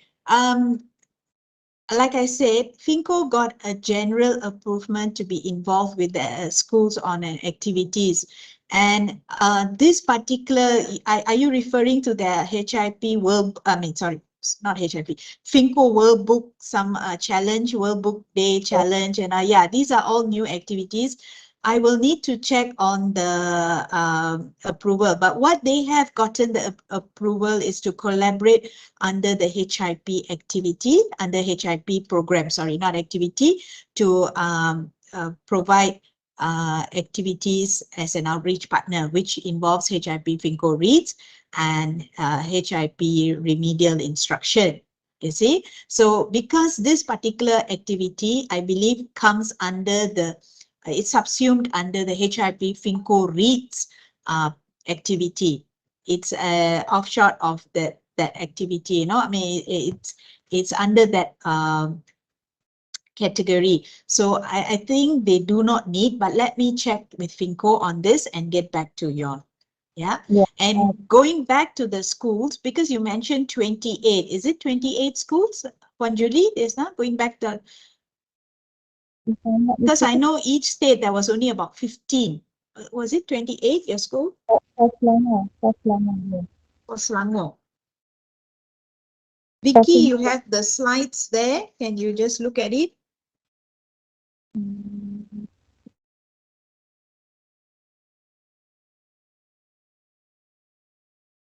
Yes, it is 28.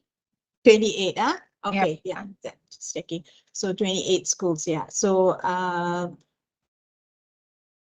so that would be the schools, and I think the teachers involved should be the same teachers unless they have gone on transfer and the school has requested for a change.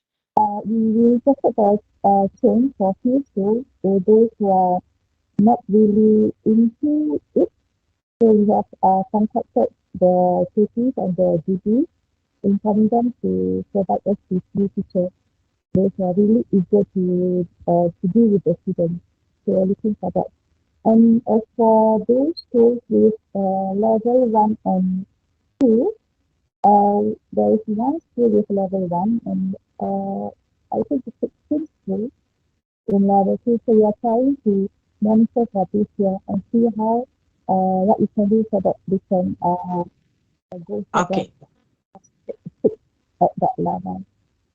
All right. Thank you so much, Puan Rosila. Okay. All right. So well done as well to Selangor for all the activities, for also your schools under RI for helping us with the monitoring last year and ensuring that the teachers are conducting. Okay, moving on. Can we get from Kuala Lumpur as well as Negeri Sembilan? I think then we move to the Pantai Timur. And then Sabah Sarawak. Okay, yes, Sabrina. Yes, okay. Puan Sabrina, yeah. And good afternoon, Puan Sheila, Puan Julie, other officers for ALTC and from JPN and PPDs. Okay, so from KL, last year we really focusing on the implementation of HIP activities by having a briefing, pembubaran of HIP itself, and this really helps the schools to actually know their purpose, the GBs lah, the GBs and the pengetuas, their roles in HIP. Okay, from there, And also I seek help from SSC Plus, from PPDs, and they really help in ensuring that the schools do the HIP activities at schools and correctly, yeah. And actually, Panolina also with us today, so she can explain if she want what she did last year, because from that, that is why from the reporting, no KL schools that are in level 1, the immersive level 1, yes. So most of them are level 3. Yeah, only 16 schools are in level 2. So that is why for this year, we are kind of like more focusing on expanding the HIP activities by doing HIP carnivals, which we will do in according to districts, because from Kramat they're already planning. Actually, they're going to have that HIP carnival this month, but because of the heat wave that we experiencing right now, they are kind of like postpone it to another date which are more suitable for the event to be executed. Yeah. That's one from district level. And then we are also planning to have HIP carnival in state level, that may be done like maybe like around June to August, something like that, which will involving more schools lah under Kuala Lumpur.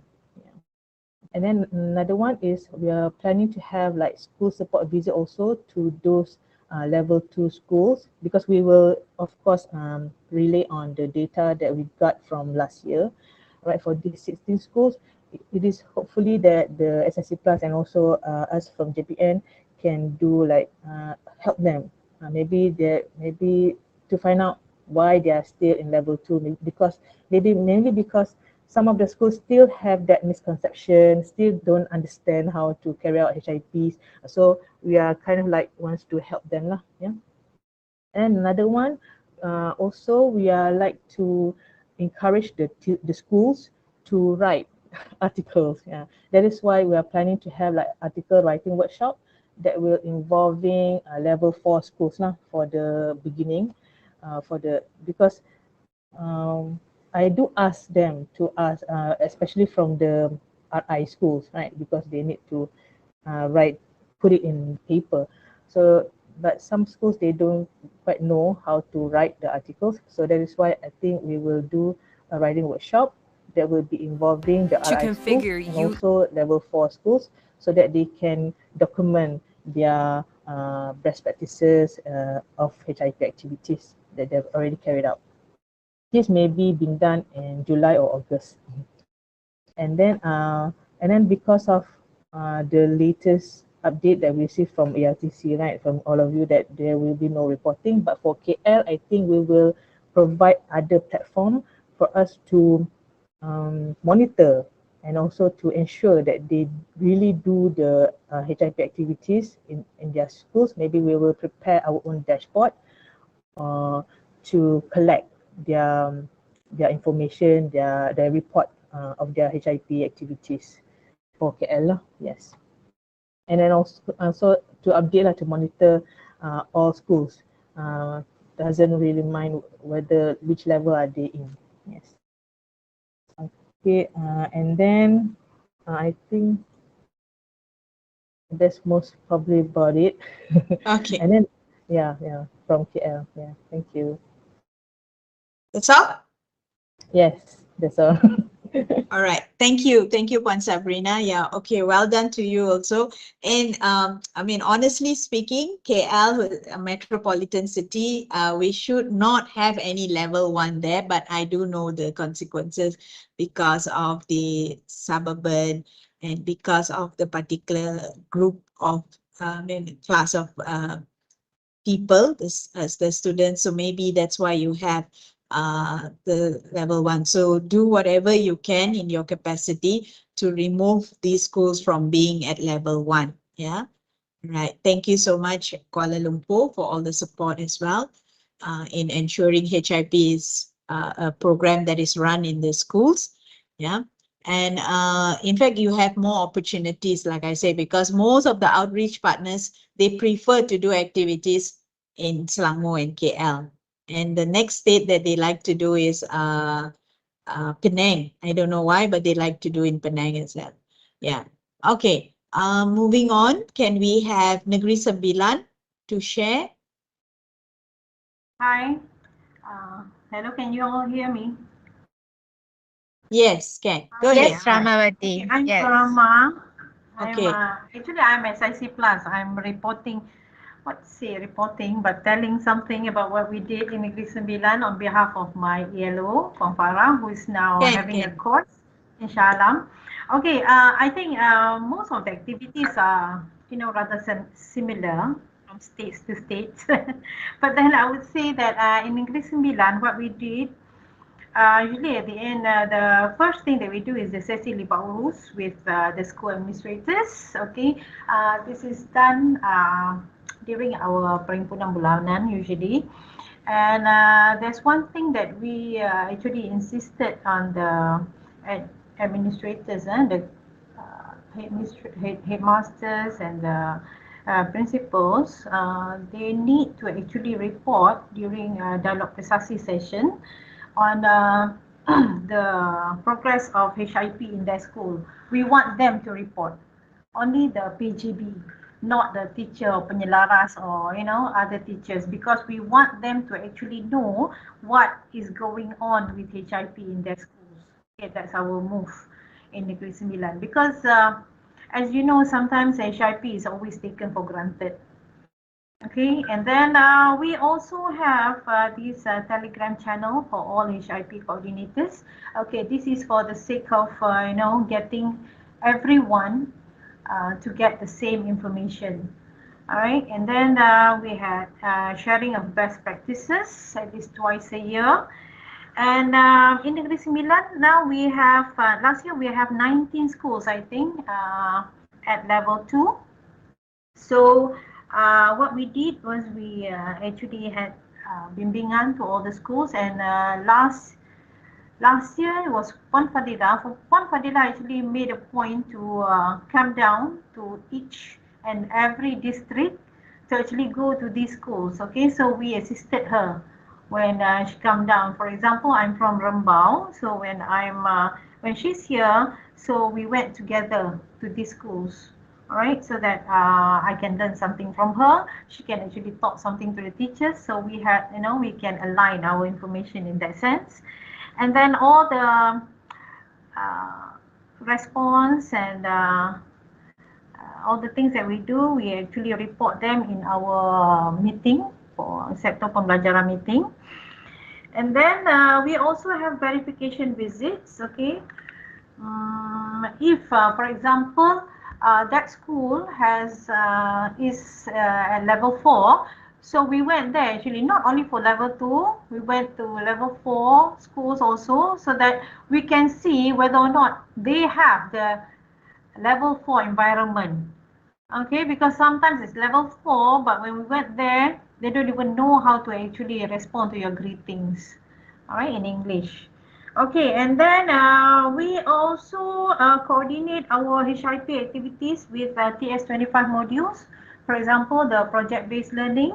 So we do it. So in that sense, we had, we like, we can do two things at one shot.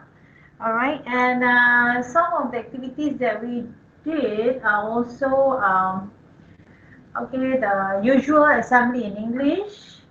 And then we also have Speakers Hub in schools. And some of the competitions that we did, okay, as in Seremban, I saw there is this traditional cooking competition, maybe something which is very, close to the students, what they favor. So we did that in schools. Okay, so I think all in all, that's all I can say about what we did in Negeri Sembilan. Thank you very much. All right, thank you so much, Puan Rahima Puan Rahma for sharing. Yes, Puan Hajat Fadila has also been updating us here at ELTC on the activities that are taking place. But I'd like to request your help, just not yours, but on behalf of Negeri Sembilan. So we have actually conducted an extra activity involving the nearest school. Normally, Negeri Sembilan, because our location is at LTC's location is in Negeri Sembilan. You see, they say charity begins at home. So we always offer our activities to Negeri Sembilan first. So there is this few schools under in Negeri Sembilan that we offered online mobile library, but the school never picked up the activity from day one until day end. Okay, so I will share with you the school, the names of those two schools. I won't share it here on the platform, but I'd like you, on behalf of Negeri to look into these schools to see what is happening there, Puan Rahma. Maybe you can inform Farah as well, Puan Farah, on this. Okay. Thank you so much. Sheila, I think Mel from PPD Seremban would like to say something. All right. Thank you so much. Okay, I'm Puan Mel from PPD Seremban. I wanted to ask. Okay. Okay, can you check back 2023 RI school, because there are a few schools that is under Port Dickson district but labeled as Seremban. Let's say SJKT Ladang Linsum, SJKT Ladang Seliau, SJKT Ladang Seliau, SJKT Ladang Linsum, and there are 3 schools. And one more is SJKT Ladang Seliau. These 3 schools is under Port Dickson district, and I had discussed with Sheila, and she claimed that it's under Seremban district. Again, Mel, SJKT Ladang Linsum. Okay, SJKC Ladang Seliau, and another one is like SJKT Ladang Seliau. Ladang Seliau, SJKT, SJKC2, and another one is SJKT Linsum, and then SJKT Bradwall. If I'm not mistaken, Bradwall is under. Bradwall is Seremban, right? No, Port Dickson is under Port Dickson. Okay. Sebab dia sempadan tau, because sempadan, Yes, and when yes, we look into the address, it looked like Seremban actually is under the Port Dickson district. We have discussed it earlier. Yes, understand, Mel. I mean, when you use the route, the back route to Port Dickson, you will come across these areas, Kampung Seliau, and this, so I think there should be a proper. Okay, I rather not to step to her territory. So get her territory, so I couldn't go beyond then. So mine is near to our side, that is Ladang Seliau, SK Ladang Seliau is under Seremban. But SJKT and SJKC as well as Linsum is under Port Dickson district. Thank you so much. Okay. So maybe this is something internal where you would need to discuss with Puan Farah, your new this one, and on our part, I will also mention to Puan Farah on this to see how we can, as long they are being supported in one way or another, that they are not just left out because of this delineation of districts. It's okay. Sebab bila you tengok address, memang the address, the route say Seremban, actually it's not. It's under her district. So when I talked to Sheila, this school is under your district, right? Yes, this school are under my district. So nanti kalau pegawai LTEC come over, then she know who to contact to. So I will go under my district only. Thank you so much. Okay. Thank you. Okay, can we get from Kelantan, moving to Kelantan, Terengganu, and then over to Sarawak. I see Faith, I see Jamali all in my screen here. Thank you for joining us. Yeah, Kelantan, Tuan Haji Patiuddin. Cik Pati, are you with us? Hello there, Puan Sheila and Puan Julia. No, actually, Puan Hania and Haji Patiuddin is not around today, so I will take the task to present you. Hello everyone. I'm Madam Hang. I'm Madam Hang Siim. I'm from the unit Bahasa, but today is my first time now joining this meeting. So sorry to inform that Puan Hania and Sir Patiuddin is unable to be with us today. as they have they are having other commitment of work, so away from Kelantan now. So actually, I'm sorry to say that I'm new in this field. I heard about HIP, so but it's still new to me because I'm not actually involved in this program. I'm actually in charge of bahasa antarabangsa, bahasa Cina. So however, I would like to share some of the information, the activities that on behalf of JPN that already carried out in 2022. So allow me to share the video, some of the slides. Okay.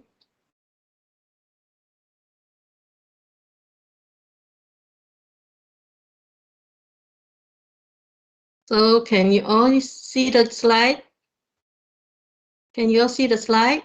Yes, we can. Yes, yes, we Okay, can. so I will just read out the activity. So forgive me, not I couldn't unable to answer any question from you all.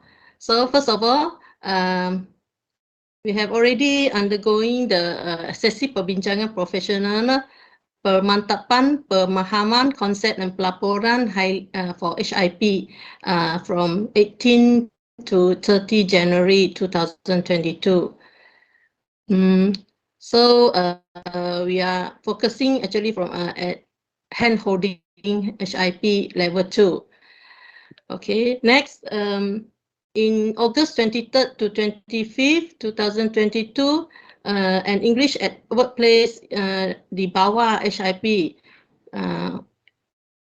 focusing in pemantapan berbahasa Inggeris pegawai JP and PPD has been held, involving 40 participants. And followed by the lawatan kunjung bantu remedial instruction in bawah HIP bersama-sama LTC. So we in two session, right, from May 23rd to 26th and June 30. From May 30 to June 2nd. So involving 7 schools from PPD Korakrai, 4 schools from PPD Kota Baru, and 3 schools from PPD Tumpak. Okay.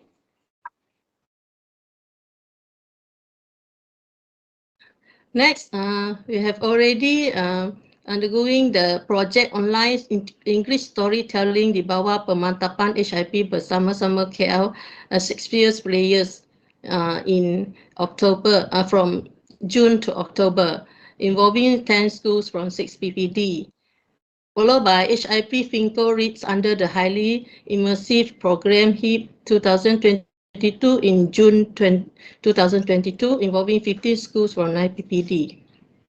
Last, we already did the perbincangan professional for initiative 107 among 3 PPDs there, PPD Machang, PPD Pasimas, and Korakrai in August and September, involving the SISC Plus Bahasa and GKMP from the PPD Pasimas, Machang, and Korakrai. So this is in your these are some of planning, the or activities is that it over? been carried out that I could share with you all. So sorry for all. Thank you. Puan, is this over, or because I see the dates here, 17 August 23, is it over or is it in the planning? Yes, it were 2022 activities where we have been carried on. Yeah. So I think the date is wrong there. That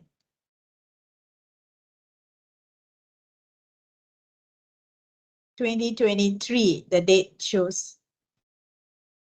Oh, is it because these slides are ready, prepared by Puan Hania and Haji Patiuddin. It's okay. Okay, so is it 2023's program? No, I think it's 2022 because stated the pelaporan 2022. But I think there is one in the, that's why I asked, because there's one in the planning. So probably that's the one, the Pro L and HIP. So never mind, that we can confirm later. No worries on that. Okay. So can I invite? Thank you very much. Thank you, Tuan Tan, on behalf of Tuan Haji Patiuddin and Hania. So can I invite, because I think we want to break off before lunch. So can I invite Terengganu and followed by Sarawak?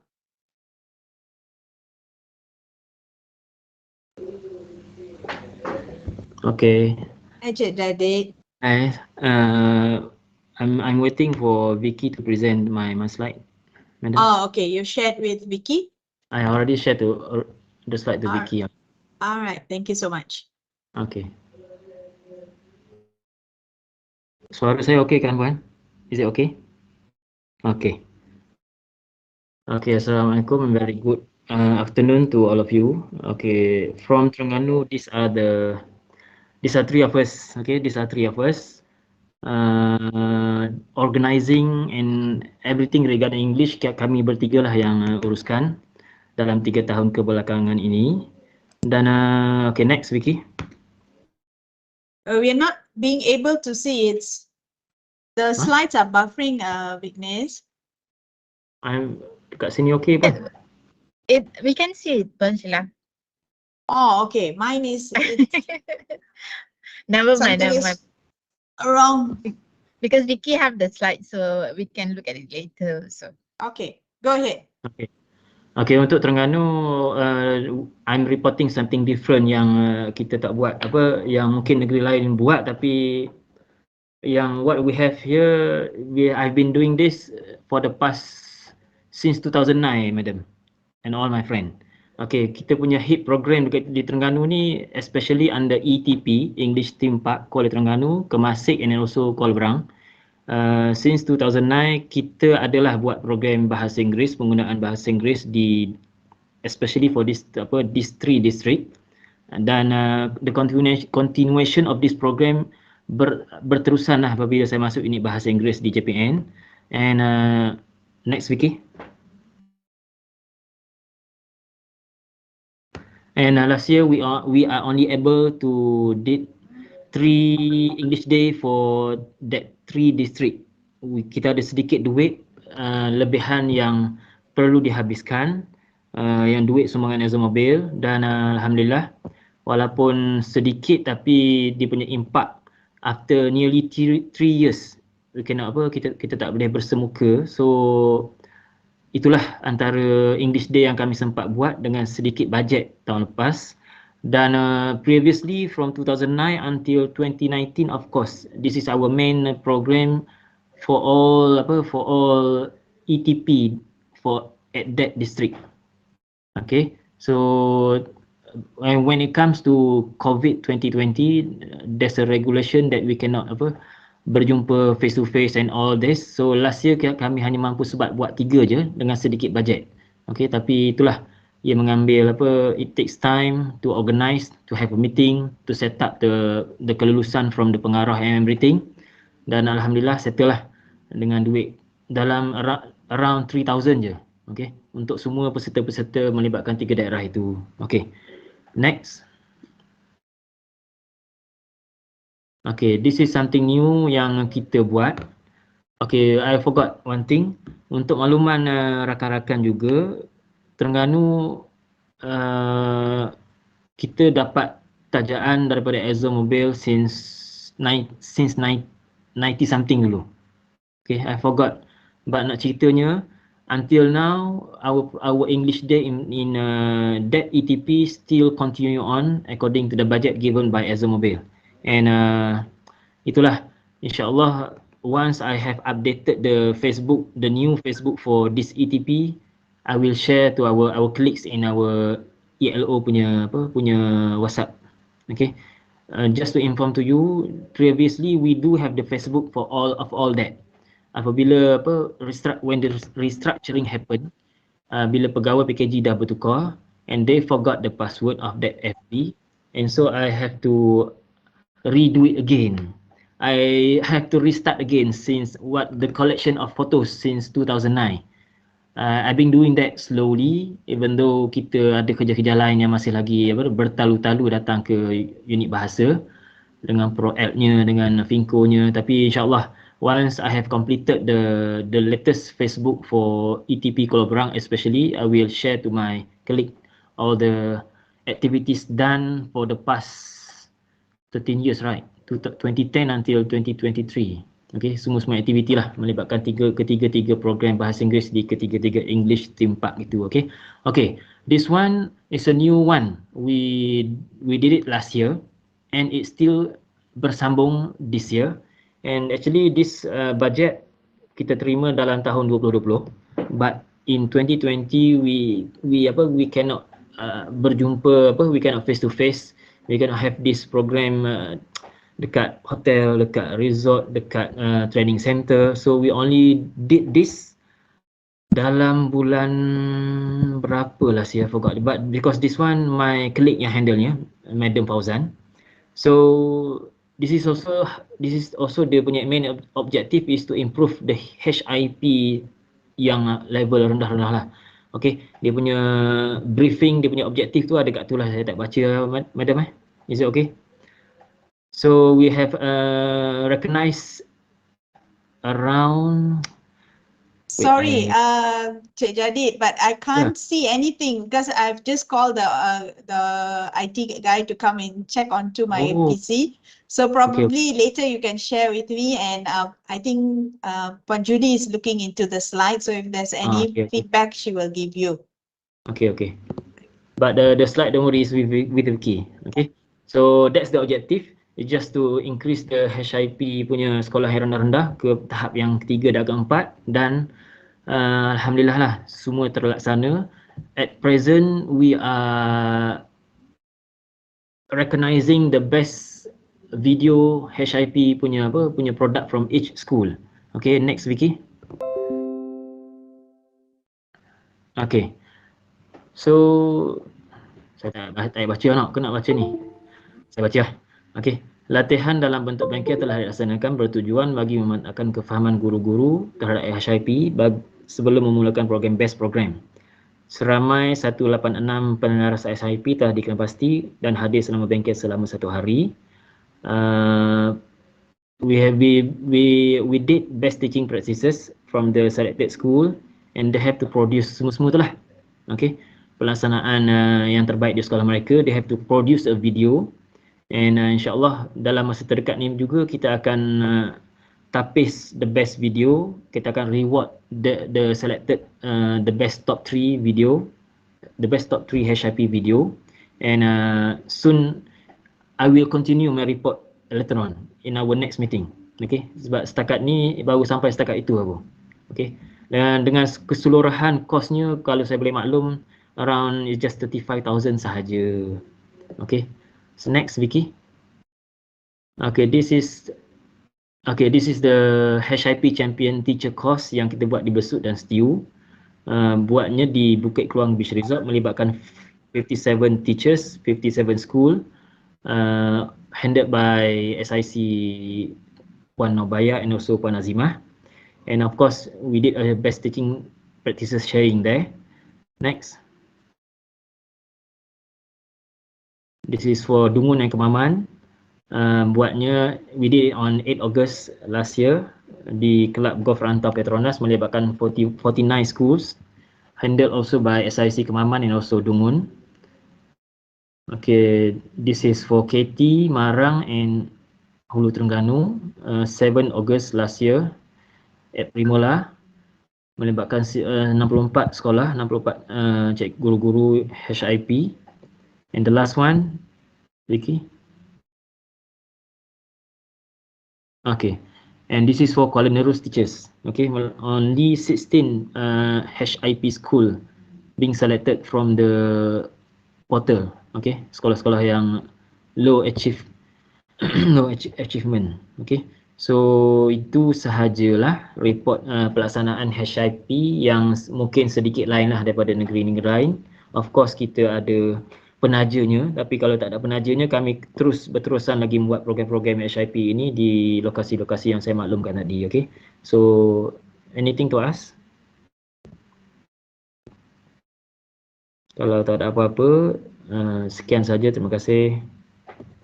Right. Thank you so much, Cik Jadid. Terima kasih atas perkongsian tadi.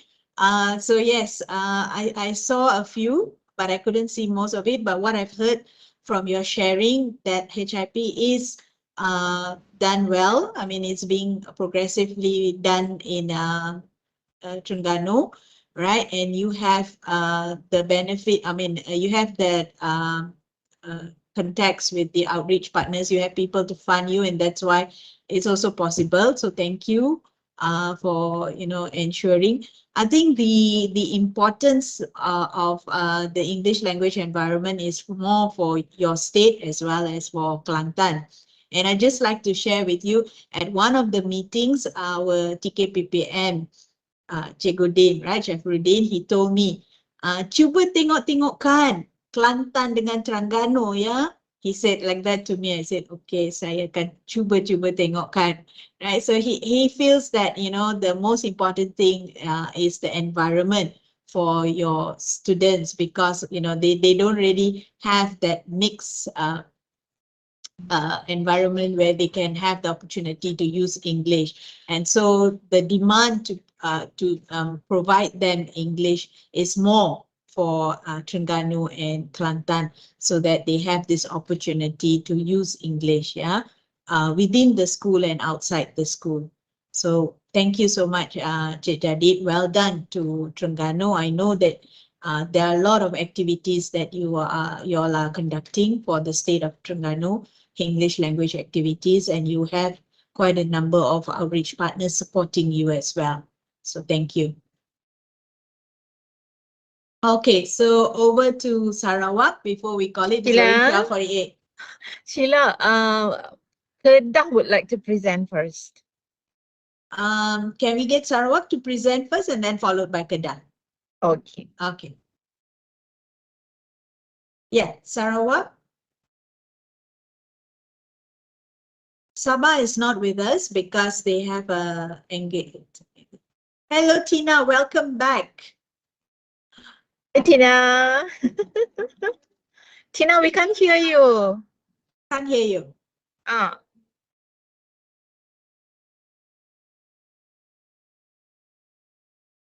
Oh, we still can't hear you.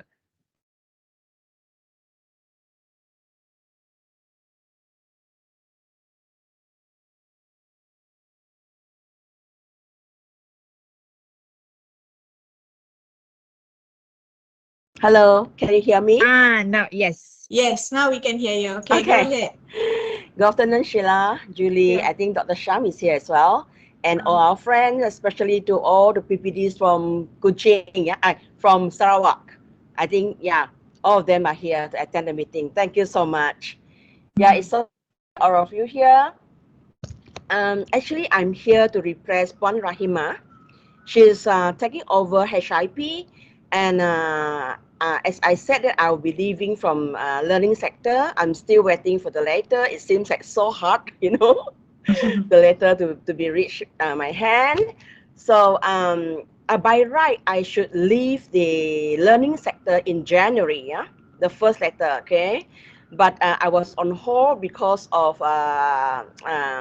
there's a program that I need to attend in the US. So I just came back last month, okay, from US. So, okay, it's so nice to be here. I think this is the last meeting that to be with ELTC, and I hope in the future we can work together again in maybe with other things, maybe other projects. Okay, all right.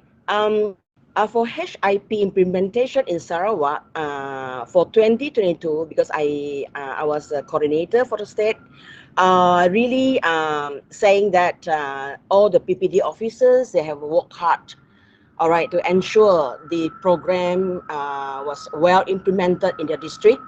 And we had a few programs. The first one, right? I think Puan Sheila, I invited you to have the pemugaran, okay, sesi pemugaran with all the PPD officers, because as I said that people come and go, we have new, coordinators in the district that they should know things that have been changed overtimes, and also we had the sesi libat urus with all the coordinators PPT, and also I invited Puan Sheila. And I would say that the HIP program in Sarawak here is progressing. Okay, and you can see that we have many schools achieve in level 4. Last is improving, and also level 3, and only one school in level 2.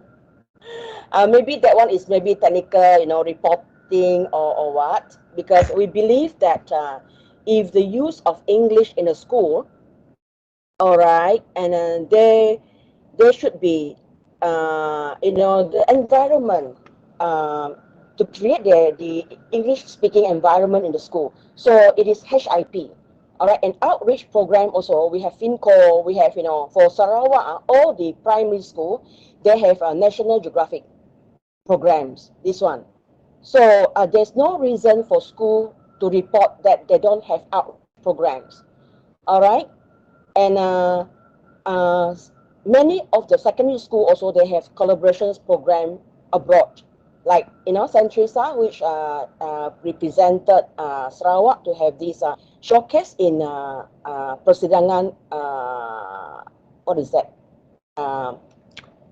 for this convention the other day, last year. So they have collaborated with Japan as well, right? Fred is here, right? Okay, and there are many schools, they have collaborations with Korea, all this. It is HIP. So, and also, I have a template that I think I have shot to Puan Sheila during our sesi libat urus, that it's a link that PPD reported, the PPD best activities, what they have done in the district. Yeah, like last year we have PPD Cebu, they had this showcase PPD best activities, and also PPD Miri also carry out that, which is I can see that they have done very well. And also PPD Kuching, that one is more than what I expected. They have done. They compile the best practices, the articles, HIP best practices in a booklet. Yeah, it's a good things, I would say. And they have also, they have their own sesi libat urus with the coordinator of the HIP coordinators in the school also. So that's why we can see that the school, they are going to the right track. Okay, for this, they know the aims now, because they're involved with the school heads also. Yeah, because we will always think that the school head needs to know the program so that they can monitor. Okay, so yeah, so I would say that all the credits goes to the PPD officers, and they work very well. Okay, and also thank you so much for assistance, Sheila, Julie, Dr. Sham, for your advice all the time. Whatever I have problem, and I text you, and it is so, you give a prompt response. So thank you so much for that. And for this year, 2023, yeah, I can't say much, but I believe that the unit, or the step coordinator, they have come out with their own initiative, and of course, work closely with all the PPD officers to make sure the program well implemented, I would say. So thank you so much. I would say thank you so much. So thank yeah, you, anything Miss from Tina. PPD? Thank you so much for sharing. Yes, Jamali, I'm anything? much Faith, aware of. or other PPD? I didn't see your faces here. No. Okay, yeah. If the other PPDs, Jamali, Jamali, I or can't Faith, hear you want to you, share? Sheila. No? Okay, so thank you, Sarawak, Hello, and I Sheila. believe, yeah, there are a lot of activities that you are doing for the for the schools as well as for the students, and HIP is clearly evident. In the schools that we visited last year. Yeah, so well done to you as well. All right. Can we move on to Kedah? Elmi, you're here with us, Elmi? Yeah, So you'll be sharing on behalf of JPN Kedah? Yeah, but I'll be sharing what we did in our PPD Kota Star. Okay, Not sure. a Go post ahead. it. Okay, Assalamualaikum warahmatullahi wabarakatuh. Salam Malaysia Madani to everyone here. So, like I said, like I mentioned, I'll be sharing what we did for HIP for Kota Star District in Kedah. Okay, first of all, last year, right, we had 14 focus schools. So every year we will select 14 schools based on certain criteria that we determine in our discussion. So like last year, we selected schools at level 2. Okay, so we had 14 schools, which is at level 2, and then we devised an intervention program for them. This is organized into 4 different steps. So it is very systematic. And at the end of the process, right, we had online meets. We meet face to face in school, and then at the end of the process, we had a sharing session where every school shared what they did for that particular year, for last year, right? So what happened was,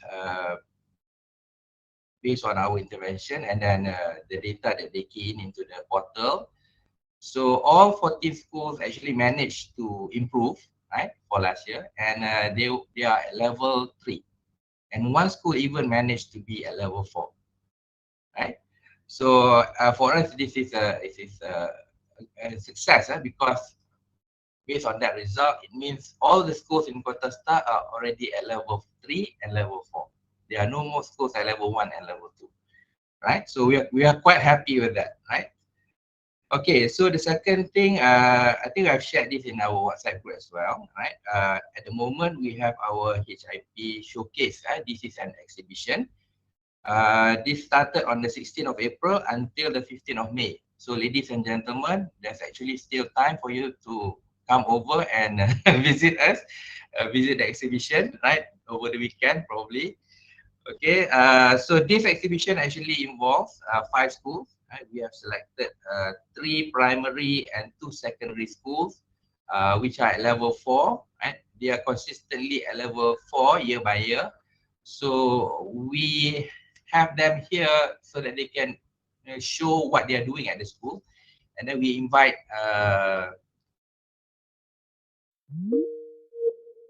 from school administration, the coordinators, right, teachers who happen to be here in PPD for courses and so on. We invite them to come over and see what the schools have to offer, and it's actually quite a lot actually, right? Okay, we also did a briefing for all HIP coordinators earlier this year, right? Because as you all know, every year we have new teachers becoming coordinators, right?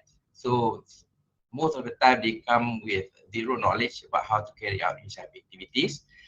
So we have a special briefing for them, and then some older coordinators they might have some misconception, I don't know where they get these ideas, but some of the things that they did are not right. So we have to get them to be on track to carry out these activities.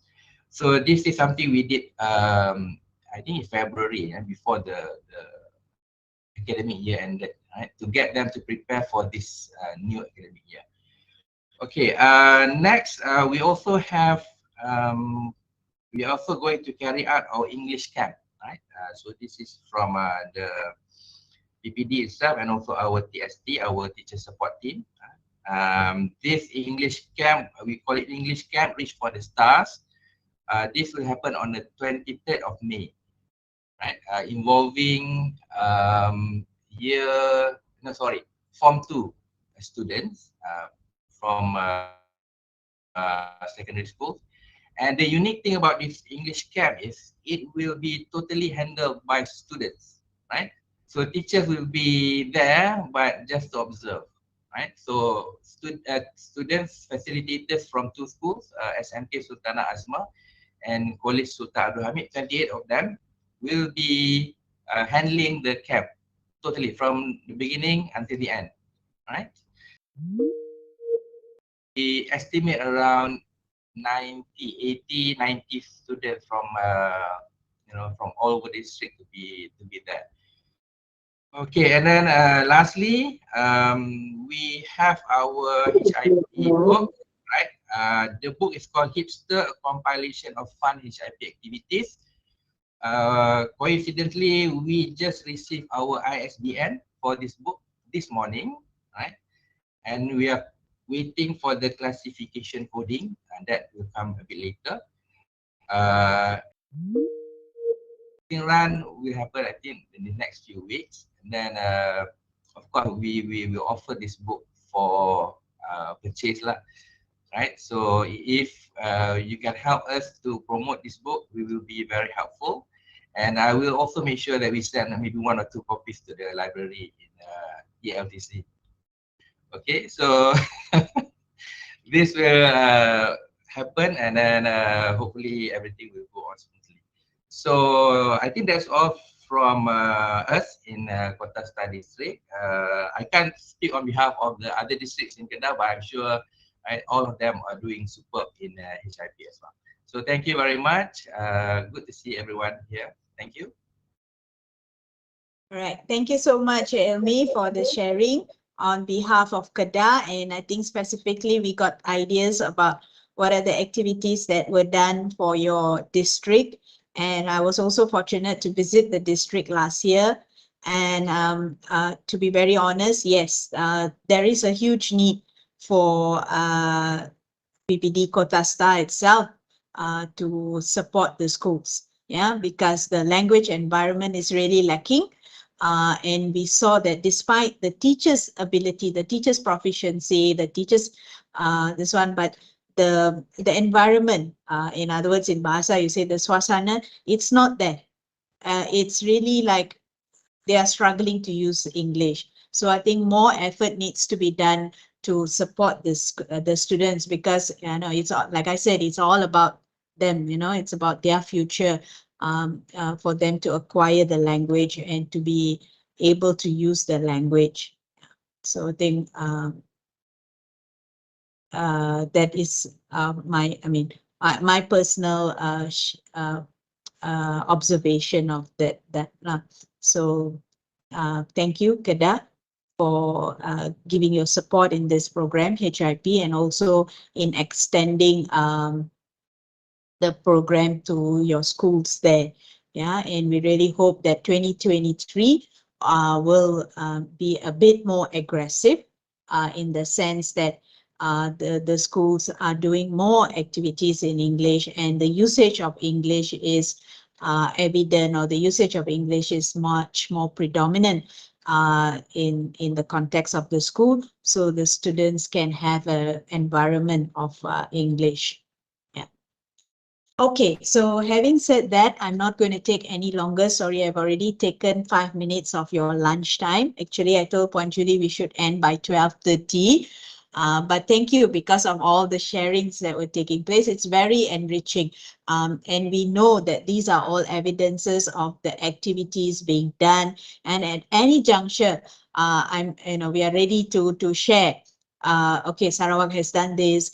Kedah has done this, Penang has done this, but sometimes when we are not informed, like some of you all, continuously inform us, you send us the slides, you send us the information, what is happening, and I share it back in the group. So we keep track like that, because each of us, we have so much on our hands. So this is something that I would like the communication to go on for 2023. And we look forward for more sharing, so that we can also equally share that HIP is being implemented in the states and in the schools. So with that, thank you, everyone. Thank you so much for your commitment. Thank you so much for your time, your effort in ensuring HIP is being done. And with that, I wish you all the best for 2023, and do keep in touch with us. yeah, at ELTC. And if there's any platforms, I will also invite all of you. And one that is that I've not mentioned just now in my slide is the need for a webinar. And we are trying to get a session with either DDIC TV or a normal webinar where we can have the teachers from the RI schools share, as well from your perspective, either the JPN or the SISC Plus who has been supporting your perspective, and from the developer's perspective, that is either me or, I mean, of course not me, but my pengarah and Finco, from Finco, yeah. So we are trying to get that established, and once that is in the line, once we have planned for it, we will inform you. Okay, so thank you and have a good day, everyone. Thank you. Tina, I will be there on the 22nd. Faith. Hi, Hania. Now only we see you. Yeah, Jamali too. You will be there. I think you're supporting the schools, right, Jamali? One of the schools. Hi, Nolina. Hi, Zalida. I see you all. Sorry, I can't respond. I'm somewhere else. Yeah, Any I other- see that. anybody? What is that? International school? Coaching conference. Wow, so nice. Where is that, Nolina? Berjaya Times Square. Oh, okay, The okay. participants. Come and join us one day. It's our session for you guys in ELTC. It's fantastic. Okay. That would be nice. Thank you so Yeah. much. Yeah, that's You really can talk nice. to the chairperson, Miss Dr. Shan, and all that later. I'll introduce you. We have speakers from India and everywhere else. So maybe ELTC would like to have a coaching session. I'm training. Okay, see you. Okay, see ya. Bye-bye. Nolina, I'll be coming to KL. She's left already. Yeah, she's okay. have So not I'm left. going What's to. You're I'm coming to coming for the KL? school visit. Okay, Yeah. thank you, everyone. Yeah, 25th, right? Yes. Please change. It's Kramat, not Sentul. I I'm forgot waiting for you. I forgot to request from the rest that, you know, I need Sarawak, no problem, Wilayah, no problem, and Negeri, you've already furnished me. I think Perak just furnished me. I need the template of the schools that you have decided for us to visit under RI. Terengganu. Okay. The list of the schools. Yeah, KL, no Nurina, no problem. worries. I'll be coming. Um, I'll be coming. Don't Wilayah is worry. on. Yeah. Kuching also, I think, on. Teresa has already given me. So we'll see you there. Okay. So I hope Okay, to with see that- you there, Tina. All right. Okay, with that, I will end the meeting for everyone. Bye-bye, everyone. Have Okay. good lunch. Bye. I'll call you, Julie. I need to confirm with. I can't hear properly. Bye. Sure.